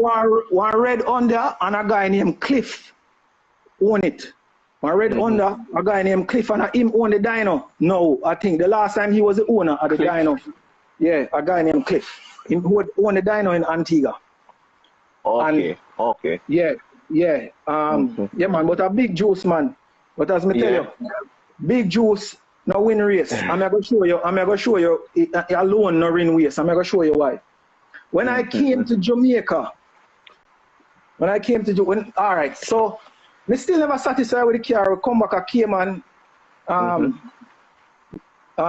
Big up Yuki, cause Yuki they come down with me. So have a big up Yuki. That I want to look at electrician / tuner virgin. Oh, you clean? Yeah, man, I now left him out. Big up Euclid. And maybe bring down Euclid down there and thing and run. So when we come back to Jamaica, come back to Cayman now and I run up a truck and I get the car go down. No, run up a truck and the car still not 100. Tune still not there like when we want. And that's when we end up racing Jody with him brother Skyline. And Jody put a piece of lick on me, say brother. And when he come back up, man, he love the antics, him just a turn around the car and and my gun and him nice and he have a cigar in his mouth and nobody can chat to him. Me say me couldn't sleep for weeks. You hear me? The man have people call me all hours and night. I say if it popcorn and make cause the car did a bus every time it reach up in high limit, So they start calling the popcorn machine. Yeah, man. I tell you, say, the man lit me, man. I'm there and was get the car started out, The sign brother Skyline, he was, the little one, the man come back one next night, and put on another lick for me with theme one now, man. And then, yo, listen to me. Me can't chat to him. I said to myself, Jesus, peace. I can't beat this guy. And I rear wheel drive the man I drive, Me know said there is no way he's supposed to match up. to my car with the four-wheel drive on them kind of truck there. You understand me at that time? So Lima tell me now, say boy, he can't go no more with the tune and Ray and Rara. So I say, all right, no problem. So he went to Jamaica to do some stuff, and me there, I'm lay down on my back in my bed. And I start talk to Father Jesus, and I say, Lord, what should I do? I spend so much money now and reach to this stage and I'm stuck. What me do? Hard to find a tuner for tuner Motec. And always a call Horatio and he can't find the time to come because in the all over the place with the rally car, them and all boat and rail and rara. So it's alright, no problem. So I call my guy in Australia when I buy the Motec from, when I buy the engine. Him say, alright Patrick, basically you have the same setup as his car, because he has a circuit car, but he was making 1,000 horsepower with it. And him say, alright Patrick, I'm gonna send you the file and you can try the file in the car and see if it works. He had a M800, and I'm gonna snapshot the email and show you the guy when him send me 2 files. Him send me one with a C16 tune and one with a 98 octane tune, one we can drive on the road tune. So I take the car now, Kevin gone and me left for my own now. So I talk to Father Jesus and I say, what me to do? And it just come in my mind and say get 2 laptops and open up the 2 files and go through every single one at the the screen them and see what is the difference between this, why my car now start with a file.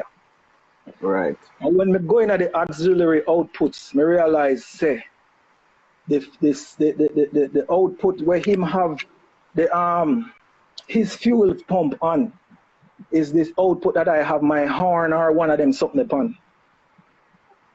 So all I had to do, me call him and me tell him and him said, just change the number and tell me which number to put in, and I just put in the number. 1 click and the car start. Me take the car for a drive out on the road and me said, Jesus, peace. And what is?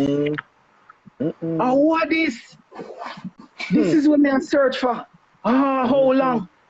You understand me? And when I come back now and I check the computer, I realize it give me 6 error message on the injector them. So I call back my guy in Australia. He said, Patrick, do you have a resistor on the car? I said, no, because Horatio did run the wiring through the Motec to use the Motec as a driver. And he said, all right, his car set up with a resistor box. So all I need to do is just get a resistor box installed on the car. So that's where you can come in now. Me get 2 Honda resistor and use 4 channel off of one and 2 channel off of the other. Okay. And put in the car. And bam, all of the error code gone. And I start tweak the car a little bit now. Me all Bryce, you know. Me I drive with and Bryce, and me I hold Bryce, I hold the laptop and me I say, Bryce, the switch part number there, just tell me what happened there right there, so Ray, whatever. Look which part you see this, where you see look any little thing around. And so me start moving the numbers now. And the car get so you do a little tuning. I have to try and help yourself. You know, hear me tell you, say, the man when me I rely upon tell me, say, him buck, he can't go no more. You understand me? So this is the reason why now you have to learn to help yourself. You understand me? So, when Kevin come back from Jamaica now with their Campbell truck this Sunday evening, and he see the car go down the truck, and when me come back up, him I say, no man, what you do to the car? Listen, the car mad. You understand me? The car mad. And that's when now me start put on some lick on some boy, I know. It come up to 2009, January 1st. A race put on now, you know, man, and everybody I look to see me and Jody line up, you know, the big event, the main event. See it? I'm going to bust up a popcorn machine again now, you know. And me tell him before, you know, because me and him had a whole heap of back and forth argument, you know. Me and him just, trust me, we had some good time arguing, trust me. And me tell him, say, Jody, you see, any day me get me and my car become one, because that is all me I work for, you know. Me and my car become one. You go beat, it go hard to beat me, you know. You hear me? And me go so boom. Them time me I run one little precision turbo on the car. And when we did buy the turbo, the guy actually, me buy the turbo for as a 800 horsepower turbo, but the guy actually sell me a turbo where was 800 horsepower to the flywheel, not to the wheels. Right? So we end up no reach take on Jody now. And brother, as you see it on the internet, we put on a lick on him the first time, you know.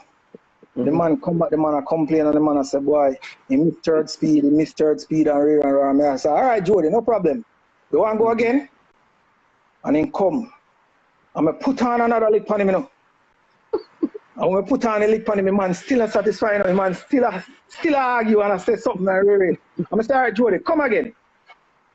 And when we line him up again, this time him no move. Right? This time him no move, you know.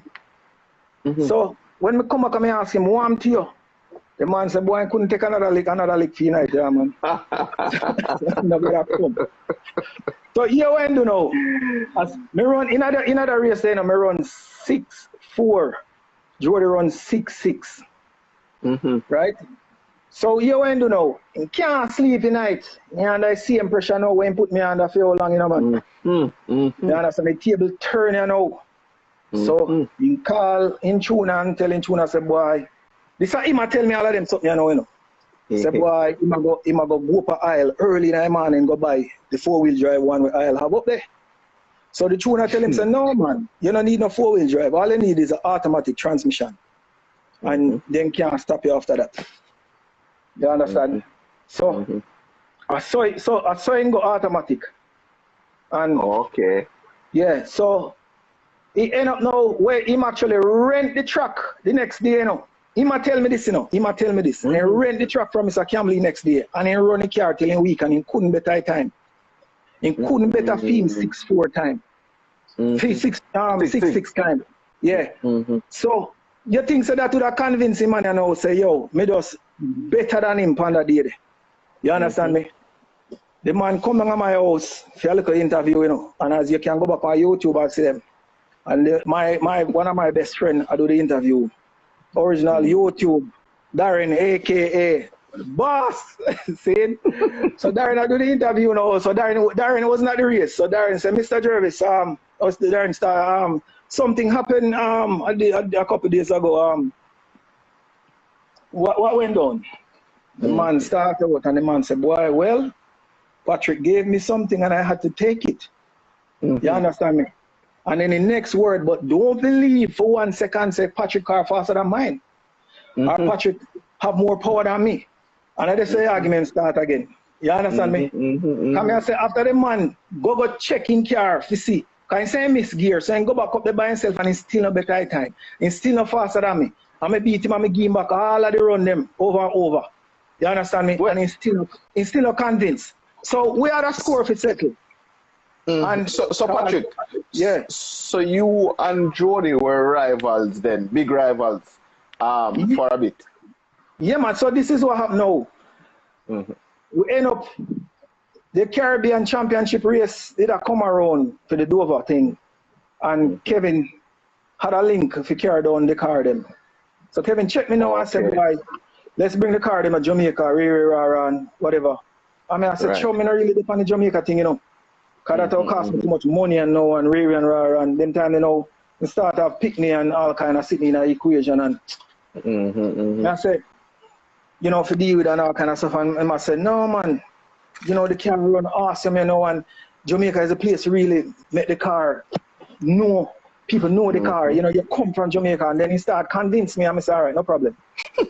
so me that work for an insurance company at the time and I check the boss. And the man give me a sponsorship. Give me a $2,000 sponsorship. And then they check my wife insurance company and then give me another $2,000. So me did settle on the shipping and have some money to spend when we go down there. And the reason why I never even put the banner on the car, because them say it's not really necessary because them for them company that they are Jamaica. So it never matter. So we reach Jamaica and the first day I go Jam West. No, actually, back up a little bit. We carried Kevin had the dyno down there at the time. So we carried the car, the dyno. The car make 675 horsepower at 25 corner boost. Right?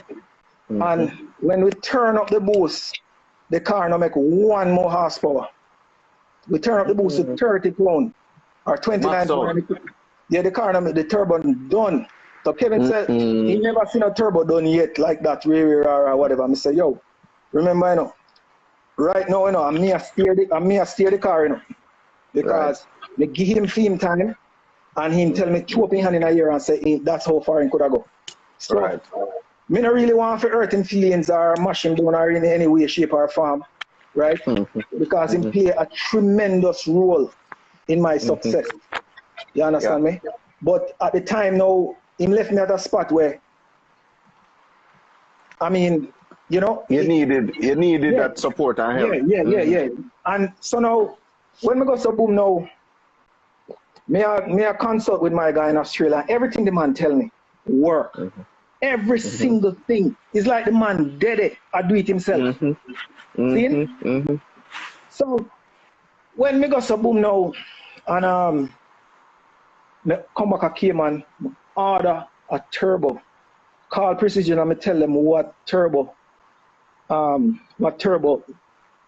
have and which car I have it and how much power we make. The man said that the turbo they go for about 625, 650. So if you get 675 over tight,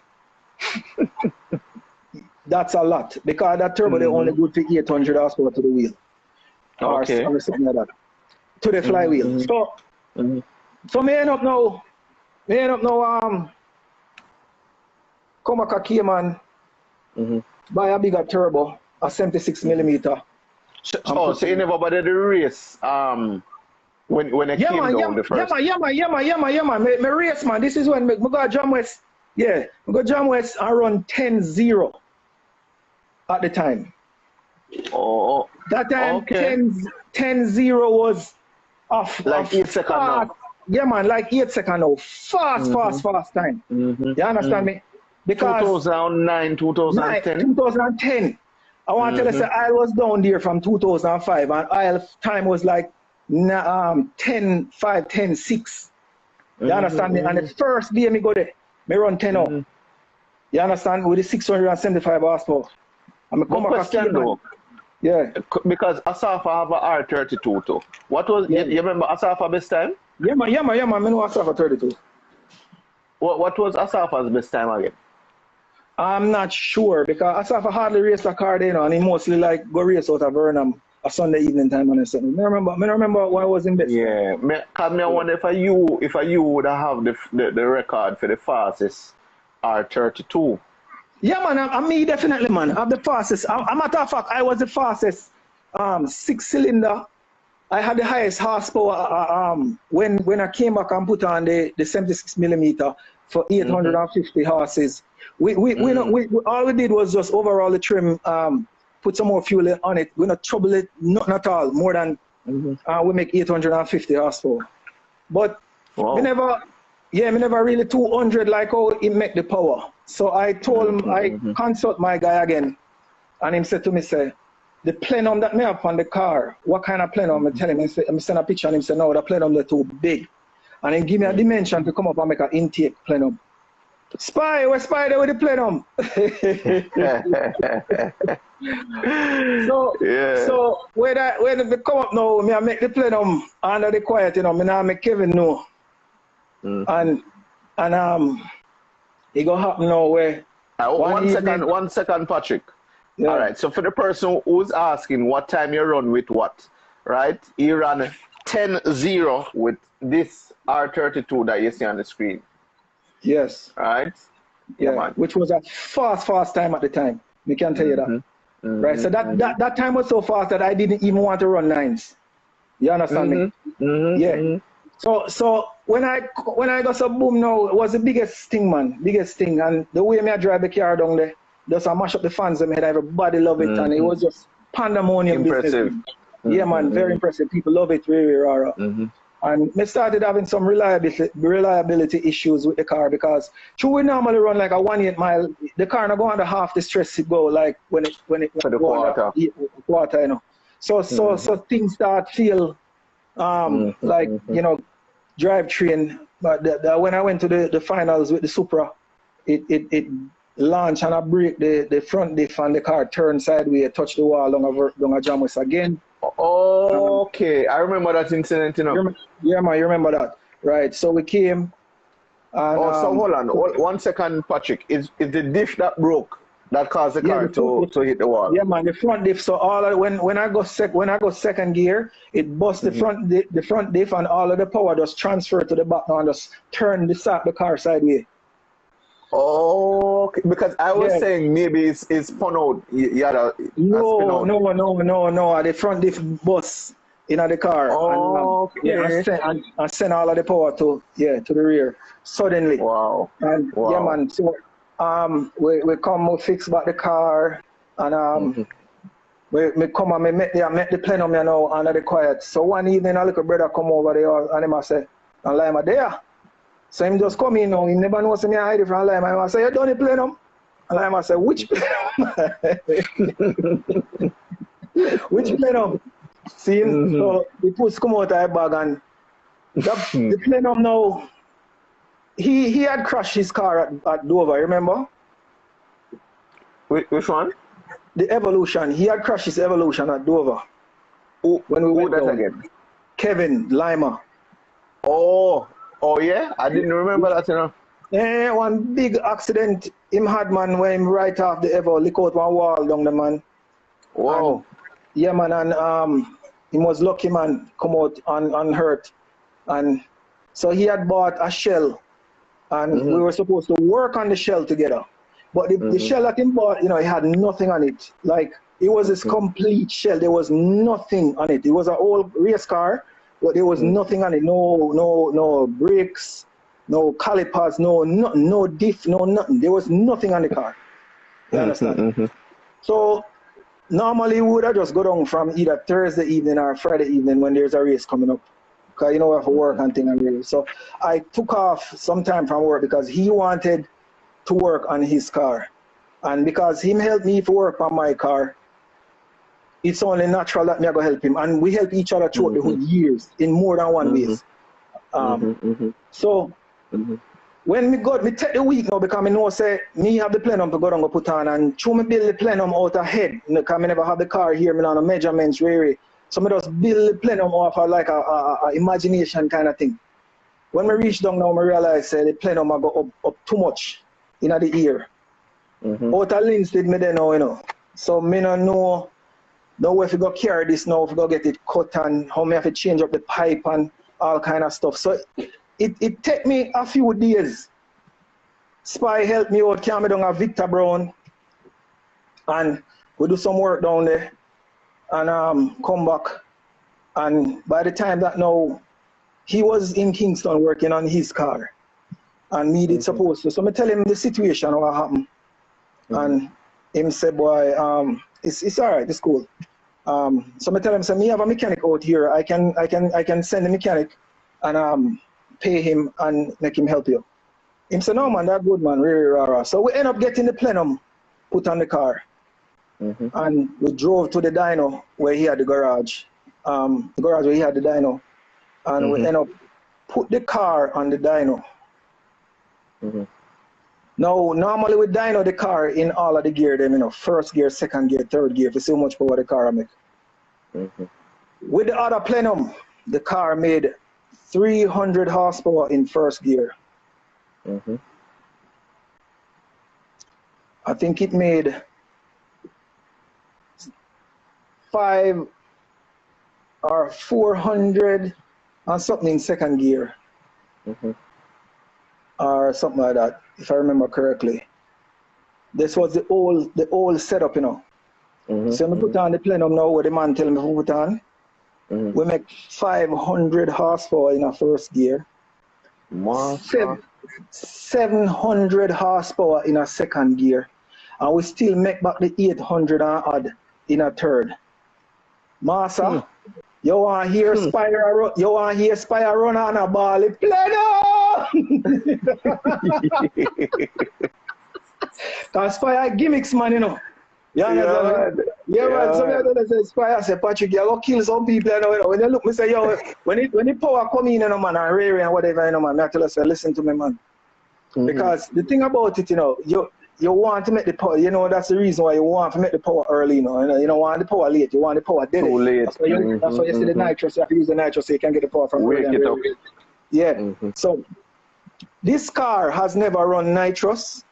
It has never run a boost controller. It has never run two-step. It not run in the car till this day a stock head studs in the car. That was our limitation. We could not go any further with the boost because you would have started creep under the pressure. Yeah. So we left the car right there. And when I left Cayman, you know, I was running 6.4. With the old setup. Yeah. So the war now with me and Jody now, as you see, you see when we beat the Mustang when you put on the video, the orange and red Mustang, I Jody that stand up in Jody that stand up in our way, I direct me for burnout, you know. So Jody see the vibes, yeah man, Jody see the vibes and love the vibes now and say, yeah man.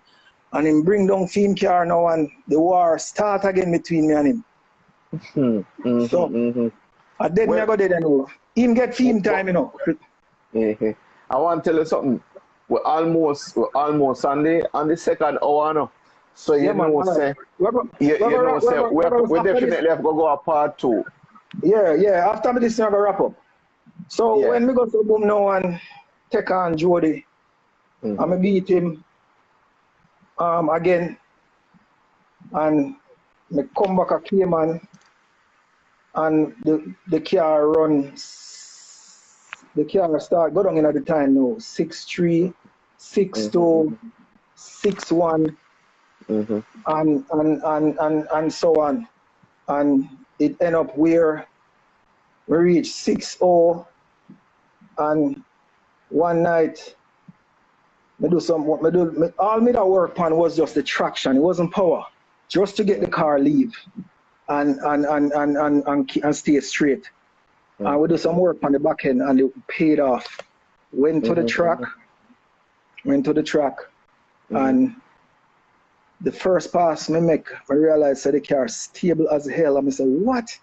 I come back and I said, Darren, take out 2 pounds a ear or whatever. Ray, I'm going to do a burnout. I'm going to do the burnout. I'm going to go up on the line. I'm going to go so bam. I break the 5-second barrier. The only stick shift car that ever run 5 in Cayman.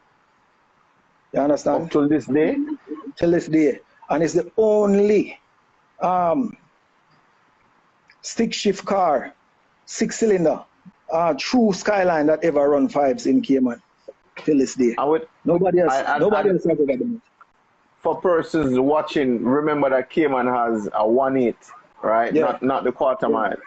I want to tell you, say, a big man did over in the 5-second barrier. Oil ran 5s first with his automatic setup. Run 5.9 and I ran 5.9. And a couple of V8s that run 5s back then. And then as soon as I get the car running like how I want it to, when I run the 5s, then close down the track. And that's when now I had to send the car to St. Martin to the guy who actually I bought the car from, because we had him kept. And so this will go for another time, because it's another story in itself. And that's when I went over and raced the car in Guadeloupe and so on. And the car was supposed to come back Cayman, but what happened? The guy went to buy a truck in Holland and they robbed him and kill him. They robbed him and kill him. Yeah, man, they robbed him and kill him, and that's how the car end up. I don't end up getting back the car, because we had a deal. He gave me some money to hold on, because through the track lockdown now, him have access to racing and stuff over there, and him love the car from day one. And as I say, even when me there at Jamaica, him send me a diff. When we bust a diff, him send me a diff free. A front diff with a truss oil pan, extended oil pan, right? So with the I hold it me had to skip out, you know, because you know, man. As me say, yeah, there's so much we had to skip out. But as me say, the car did very well. I had my trials, I had my tribulation. I spent a lot of money, like a lot of people. And when me win or me lose, right?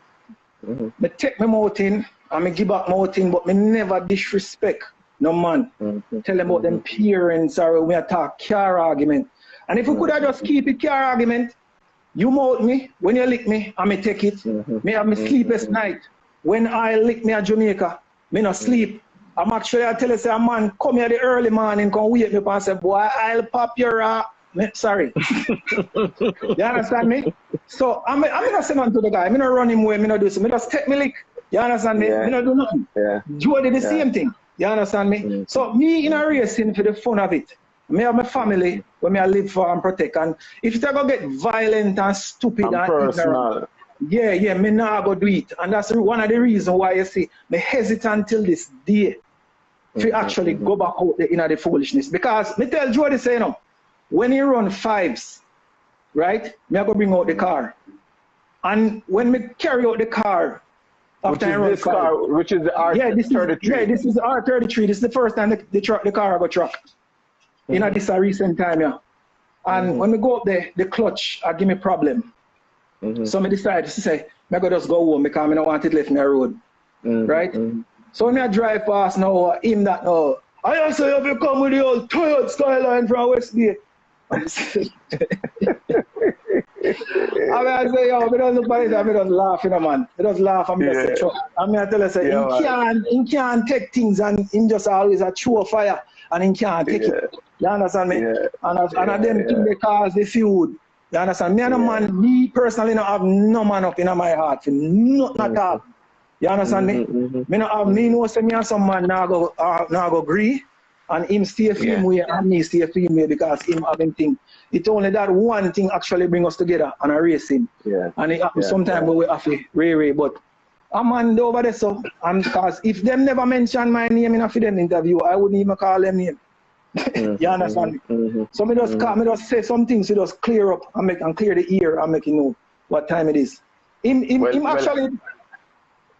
Man. As I said, definitely, Patrick, there definitely has to be a part 2 to this interview because enough things we not touch upon. Yeah, man. You understand? So me just want to say thanks to everybody, both the people who help me, to Ernest, Lima. I want to big up Kirk, because Kirk, even though Kirk did gone from Isle team, we and him did start out in the earlies, and we had some good time. Mikey, just want to say big up to Mikey. Mikey was a painter, Mikey passed away, so that's why I had to take up the painting because Mikey passed away now, so I start do the painting. And big up O'Neill passed and gone, we had some good times. Want to say thanks to Reef from Tony Stars. Reef has always been there for me. And as me say, me not have no animosity towards no man. You understand me? You lick me, I'm lick you back. You say something to me, I'm going to say something back to you. But me not start nothing. You understand me? A race, and if we win, because as me tell you, me might give them sleepless night, then give me sleepless night. And that's to make the thing fear. You understand me? You can't want me personally have to take lick sometime. I'm not afraid to take lick. I'm not afraid to get lick either. Because me gonna tell you something. Me gonna close off with one thing. Remember one night, a race did go on and my car was under construction. And Kevin was tuning our car for Christian. And I want to tell you, say, Christian, we have a place where we call it Dino. That time we never have a Dino yet. A place where we call it Dino, we go around go tune car.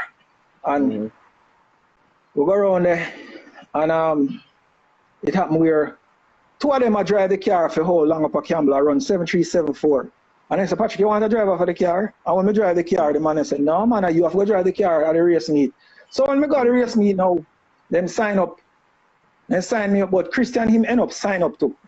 And that was the part where it caused certain confusion. But I was upset about it, say, you know, a Christian to driving car and rear and or whatever like.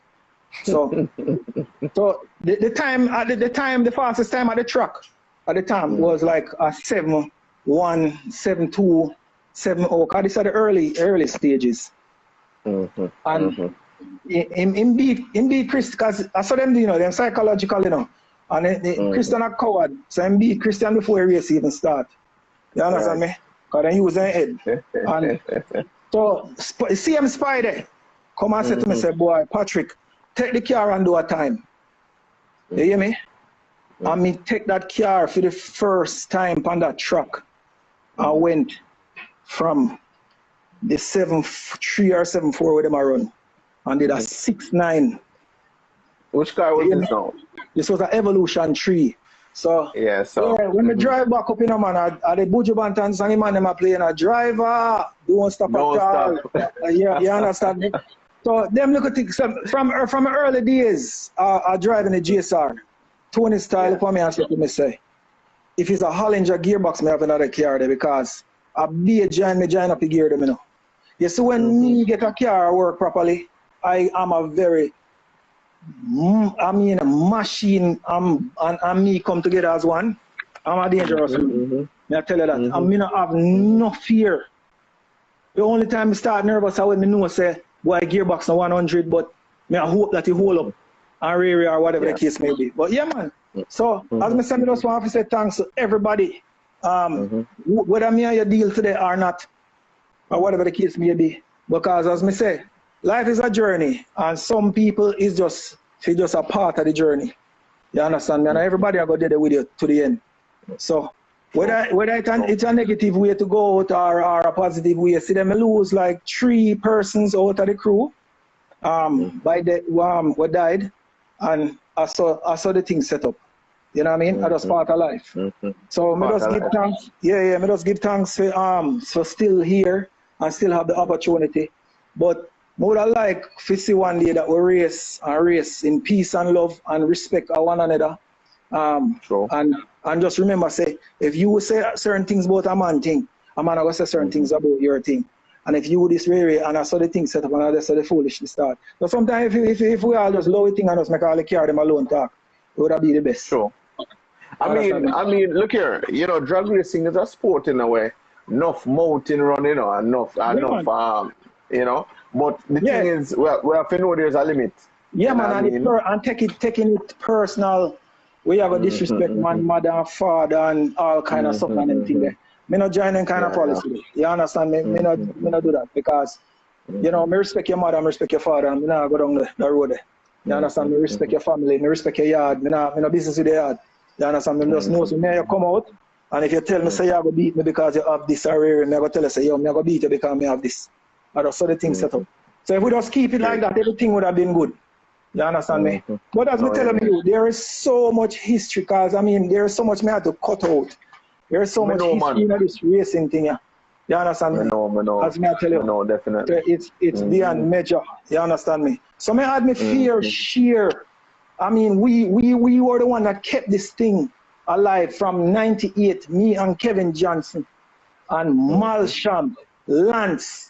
With a VR4, blew off. So many other little rice burner that we used to go east end every Sunday. We race, we had a good time, and we never had a problem. You understand me? And when certain man come in, now the problem start. I can tell you that. You know. So one thing I can say, you know, we just have to make good sense prevail, and we'll continue to keep it on the track. Yeah, man. You understand? We just keep it clean. I'll be out racing because racing is something when I tell us I love beyond measure.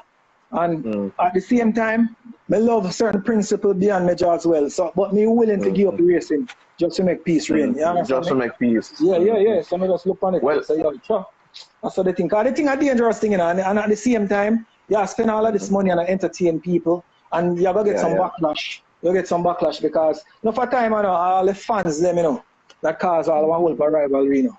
You understand me? Try set That up the is driver true. them.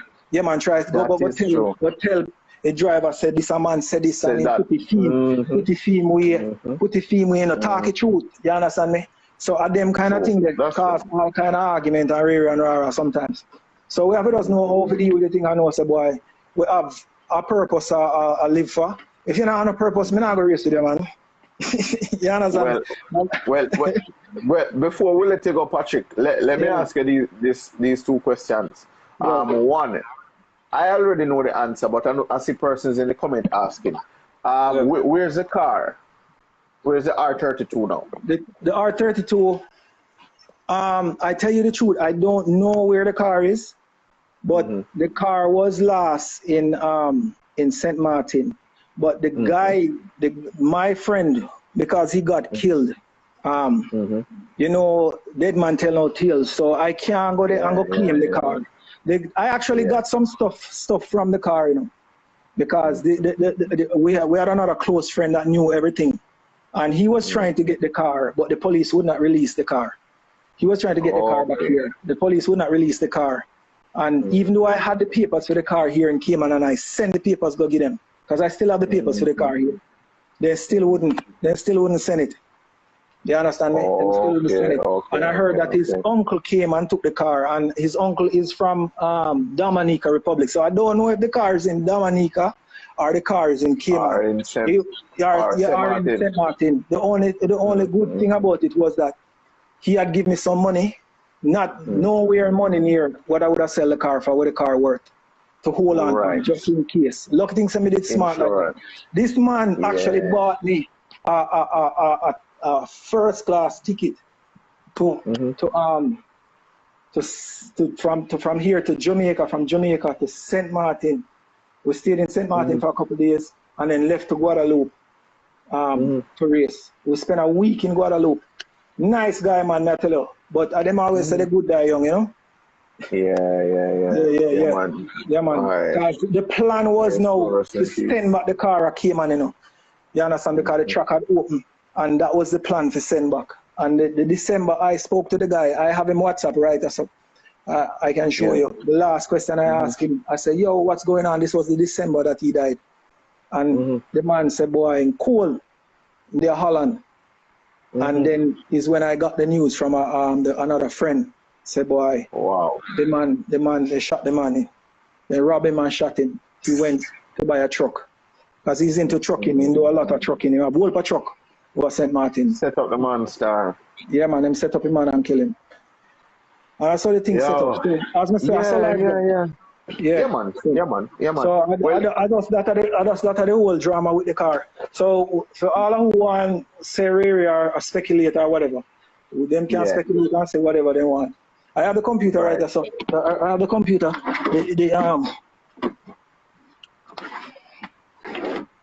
But what you do have now in your possession is this R33 on the screen. Yes, and this is the Motec from the R32. Okay. Because I was the one who normally keep the computer. Right? So I have the computer. I got back the injectors. I got back the plenum. The same plenum. the 200 horsepower increased plenum. I got that back. I got back the injectors and so forth and so forth. But that was it. That was my loss. Well, let me ask you. Any plans of taking this R33 to Jamaica? No. To race? No. Okay. I really don't want to race the R33. It's more like my street baby, because I know what I'm going to have to do to the car to get it. And I don't want, the reason why I strip out the car in the first place, because Ivan had run through it, you know. You understand? I wanted to keep the car in the street because it's a car that goes up in value. Right now, because the car is legal in the US, you can't buy one in Japan. It'll be a $40,000 and $50,000 first cost. You understand me? So, me know, and because Twitter go to the US now, so what I was planning on doing now was buying a R32 back again, because it is the lightest car. And when I just bought the Mercedes, I paid. I could have landed the R32 with ease. I just bought a twin turbo Mercedes cash, I could have the money they made up Okay. putting out. But one of the reasons why I was hesitant again was because they only gave 2 years for the track to run, and the 2 years also was almost up. So, but if I am going back in racing, may probably just go and buy something that is already doing what me need it to do, because I was very impressed with this little guy named White Boy who just buy a car and just come up there and just broke the track record first day. You understand? So there is more now. The Nissan yeah, with the 2JZ, right? And he's not a guy who used to drive a rear-wheel drive car or anything. So for him, can come and break the track record in the first day. That was very, very impressive to me. So me see that, because there is more than one way to climb a mountain, you know. And you go down, me done already build cars over and over. Me know the whole ins and outs and railway. So if me can hire a car, I'm in the business of buying a car. You understand me? More than actually. So will it be another Skyline? I don't know 100% yet, because depending on the times that the man them are run now, me might go something where is automatic and it's much cheaper to deal with, and it can do the time. You understand? So I really, if it's a Skyline, I'm not going to put a 2JZ in it. I would rather buy the RB. Yeah, I would rather buy a $30,000 engine from Rips.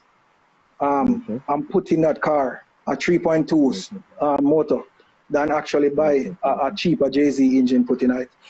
So, because this is just my thing. This is just how me view it. You're one of the persons who are straight Nissan, say you're not a crossbreed. No, me not say it. I wouldn't crossbreed 100. Like, I'm not the kind of guy who gonna be dogmatic and say no, I'm not gonna do this. But one of the reasons why I fall in love with Skyline more than anything else, you know, is the sound of the engine. The car has a sound. Like, me carry a girl one time in the car, and the girl just outfit. I mean, yeah, the girl that want to come out of the car because of the sound of the car. You understand me? So so the sound of the engine is just amazing to me.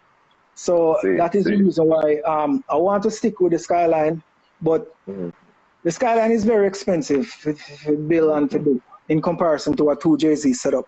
So at the end of the day, I'm in this thing to do the wisest thing and the most responsible thing. So I'll keep my Skyline. I still have my sound. I still can squeeze it on the street every now and then. But if I'm going JZ, it's gonna be something Toyota, or you know what I mean. But anything is possible. So it could be Honda then. No, it's not gonna be no front-wheel drive. It must be, if it's a Honda, it's gonna be a 4-wheel drive, or it's a rear-wheel drive setup. But it's not gonna be a front-wheel drive. Yeah. Gotcha. I know. So the same Lima there. Him did have one of the wickedest living when I meet him. Where are the strongest front-wheel drive car I ever drive till this day.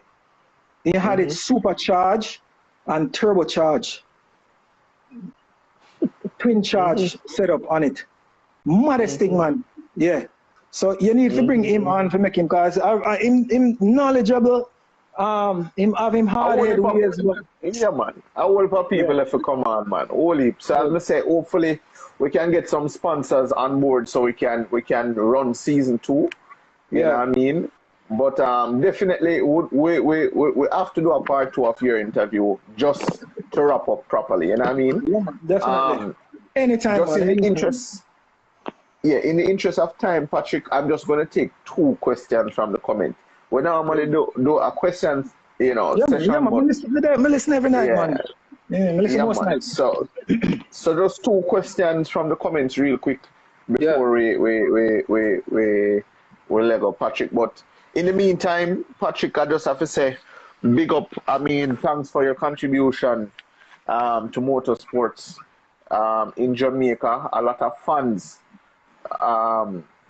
You gained a lot of fans. Yep. With your Skyline, and it really brought something different to the racing atmosphere here in Jamaica. You know, we used to mostly like the Hondas and the Nissan, you know, Teslas and the Sonnys and stuff. But to see a skyline, you know. Yeah, man. May I tell you, when the skyline come Jamaica, man, it was epic, man. Listen to me, you see the reviews, and I just want to say thanks to Dwight Lou, because when I first launched the car, Dwight came and said to me, say, Patrick, you know, the suspension look a little too tight. So it had the adjustable suspension on it, and I saw the damper a little bit, and the car started leave a lot better. So thanks to Dwight, aka Mr. Lou. You understand me?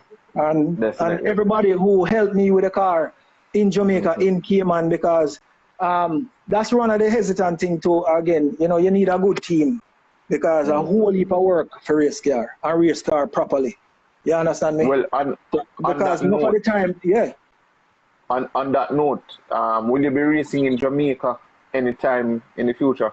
Listen to me. As soon as this COVID-19 thing is over, depending on the how the world are run, because we don't know what is going on. Because as I tell you, say, I was right now I can buy a car, but me hesitant.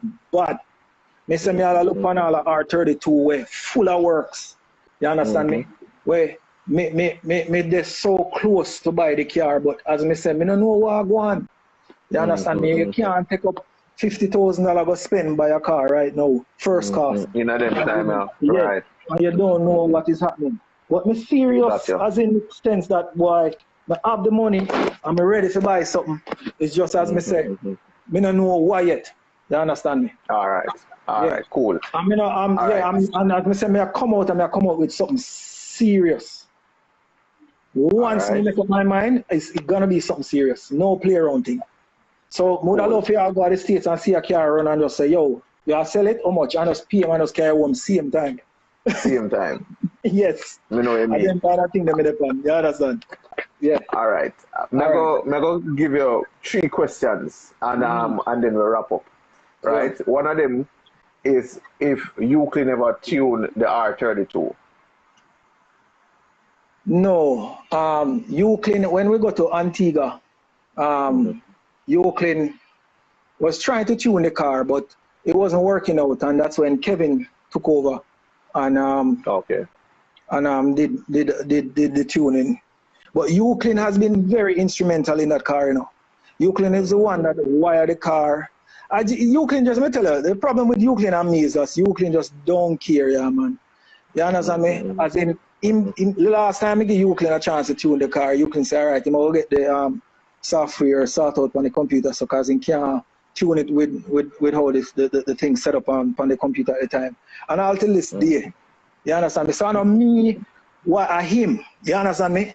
Because me, as I said, me are the only man ever take him up, well, not say the only man, but back in the day, me carry Euclid go Antigua with me. So I rate Euclid.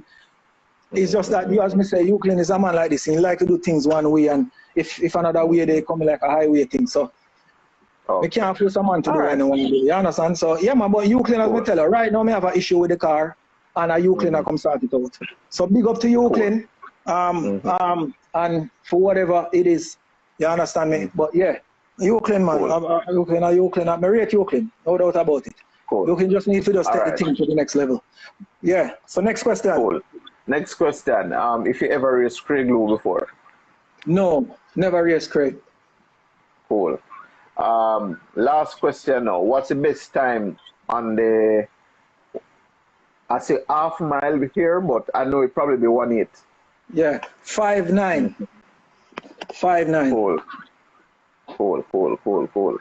All right, on that note, you know, Patrick, you know, say, we are going to call it a night. But I have to say tonight is a very epic night. I mean, we never know, say, you're a spy with and come mash up a place. So at all. Trust me. Well, I say all the ones spy, I'll be laughing about. But I don't say, yo, listen to me, man. This is Spy. Spy is just a man who love racing and love mountain. And Spy, you know, there's nothing personal. If you know Spy is just a fun person. And just as a man like this, he take everything for joke. You know? So big up to Spy, because sometimes in touch. I want to tell us I'm a race Spy already, you know. Yeah? Yeah, man, me race. Well, spy race everybody will come from Cayman, you know. You understand me? Yeah, man, yo, I want to tell you say, thing that they just put in the gearbox, damage. And one of the intercooler hose never tighten good. I mean, I tell you say, me lucky though, man. You know, I move off, me feel the power, but then, you know, I have to shift the car quick. See? Yeah. And it build up back the boost again, and by the time if you blow off back again, because boom and shift again. And so me end up beat. Hey, if Spider beat me like that day, man, remember me tell you, say, me come back here, man, me can't come back. I know. Yeah, man. You don't give me some mouth in there and measure, man. So, right. Patrick, you understand? You don't know, man. Racing is, as I say, I'm going to leave it on note. I say, racing is fun to me. It's nothing personal. We go out there, I spend some money, and we entertain people, and we enjoy ourselves. So, me expect to get beaten some days, me expect to get mounted some days, and me expect to do the same thing, because that's what make the thing fun. You understand me? So let us keep it respectful, let us keep it on the track, and just remember that, you know, sometimes it better just make the car and talk, you know? I know about that. Yeah. But love to everybody, as me say, and when the next interview come up, we can finish up some of the story. Yeah, man. I'm going to look deeper and some of them too. Thanks to you a lot. Thanks to 876 Street who are keep it real. Big up. And yeah, man. Bro. And big up the whole of the fans of Jamaica. I know it's been a while, you don't see me.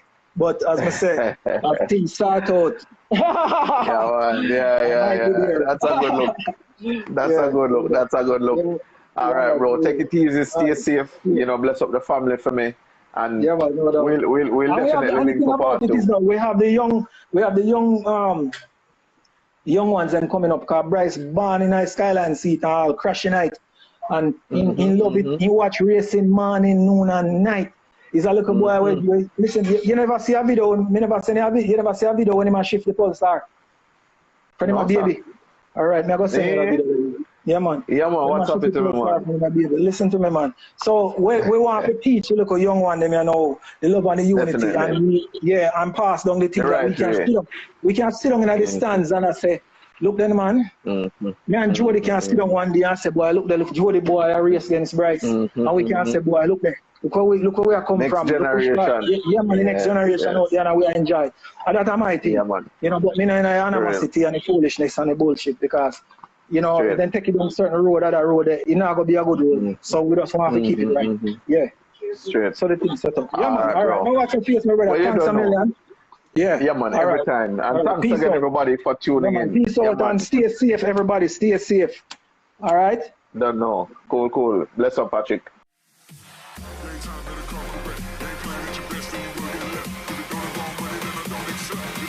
Money that I don't accept.